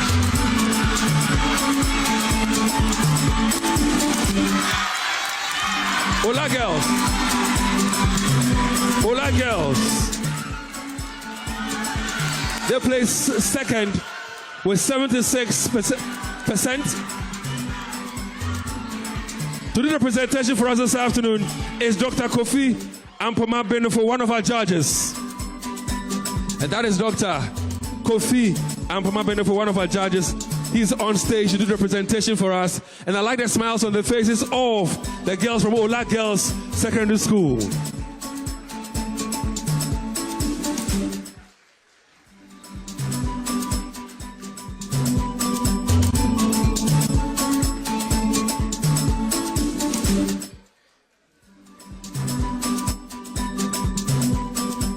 All right, so with that out of the way, that school that placed 1st in the 2025 edition of the Energy Commission Senior High Schools Renewable Energy Challenge for the Northern Zone, they have defended their position a position they won last year. They have defended it. Ladies and gentlemen, Dabokpa Technical Institute with 82%. Mrs. Eunice Abrichum. Mrs. Eunice Abrichum will be doing the presentation for us this afternoon.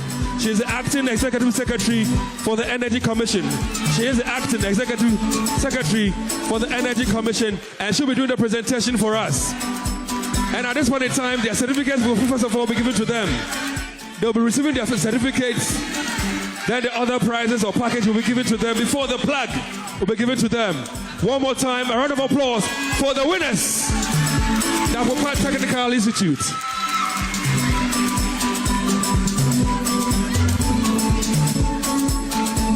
While the presentation is being done, students from Dabokpa, stand up and sing for us your school anthem. Sing your school anthem while they receive their prizes. Sing your school anthem. So they receive their prizes. Your school anthem. Sing it right now.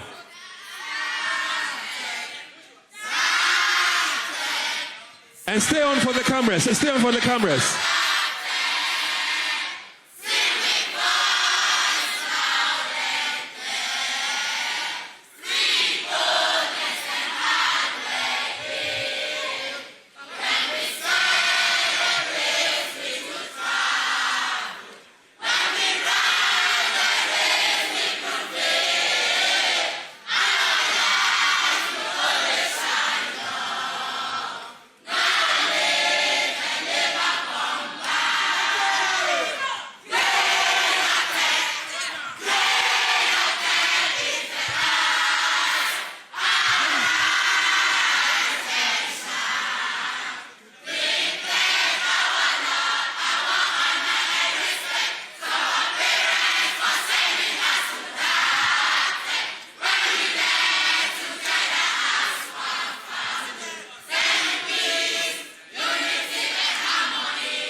Well, congratulations to you, Dabokpa Technical Institute. We hope that you'll be going to the nationals and make yourselves proud. And I'm told that students from KTI supported you in singing your school anthem. I don't know how they were able to learn the school anthem within 1 minute for them to be able to support you in singing your school anthem.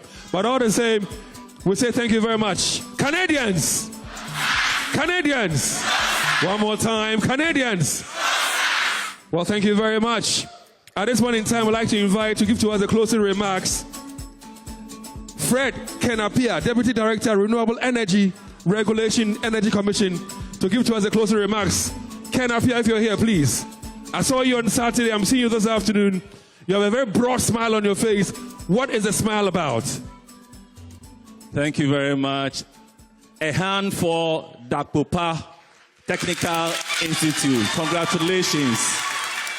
Congratulations, defending champions. All right. So on behalf of the Executive Secretary of the Energy Commission and the management and entire staff of the Energy Commission, we want to say a very, very big thank you to the Almighty God for making this a success. Saturday was a success. Today, too, was a success. Secondly, we'd like to thank our key partners who made this event very, very, very possible. They've been working with us throughout the whole journey. We want to thank the Ministry of Education, Ministry of Energy and Green Transition. We want to thank Ghana Education Service, Ghana TVET Service, Ashesi University, Volta River Authority, Greenfields Ambassadors, and Star Oil, and everybody who has supported us come thus far. We want to thank the Regional Director for Ghana Education Service, Ashanti Regional Director. I want to thank the Ashanti Regional Director for Ghana TV Service. We thank you for staying till now. We also want to thank everybody who supported us. We want to thank our judges. Shall we put our hands together for our judges? Prof, Doctor, and Director, we appreciate your presence and the things that you have helped us do today. We also want to thank all the regional STEM coordinators for the Northern Ghana. Shall we put our hands together for them? They also supported the students, supported all the schools. Also want to thank all the coaches, the headmasters and headmistresses of these Northern schools present here. We also want to thank the National STEM Coordinator, Ivan Okwe. Thank you very much. You and your team, we thank you very much.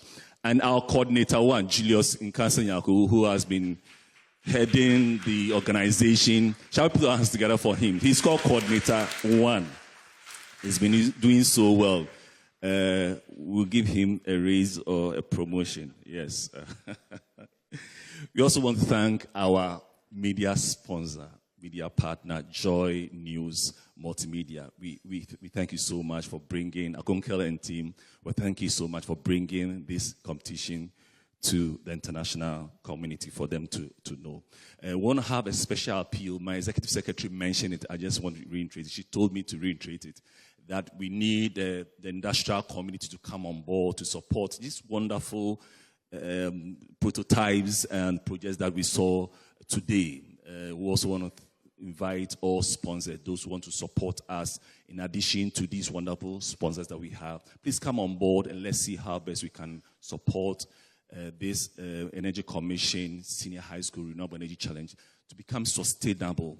We want to select about 5 commercially viable projects among, or at least 5, and see how best we can move it to a proper commercial stage where it can be at the market. So please come on board. We have opened our doors to you. Come on board and let's see how we can partner together. So from this time, we are saying, Energy Commission is saying, thank you very much to everybody and for coming. May God give you a safe journey wherever you came from. God bless. Well, thank you very much, Mr. Fred Kenapia, Deputy Director, Renewable Energy Regulation Energy Commission.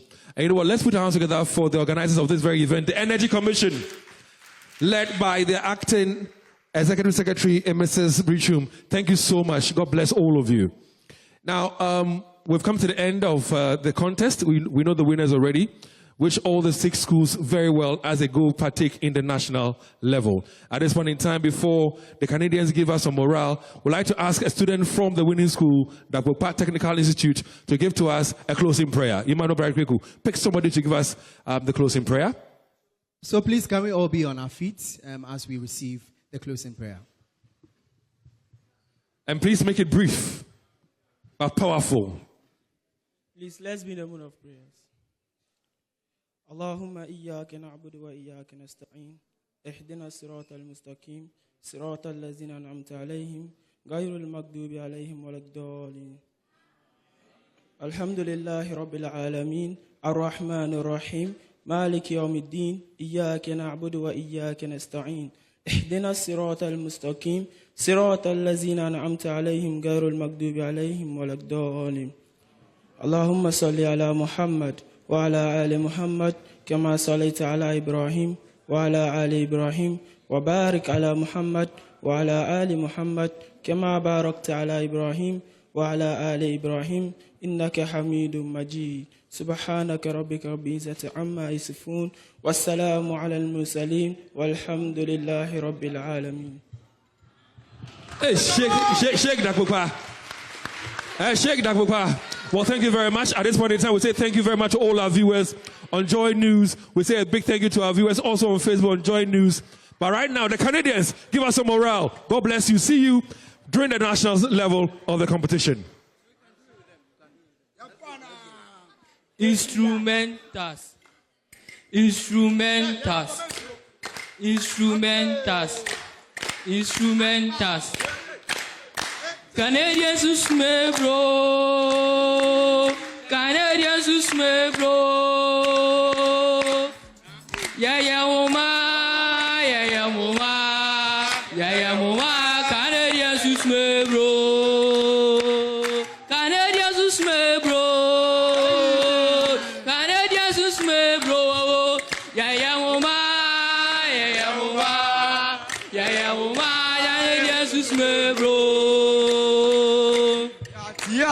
Canadians and him, super powers from Amako,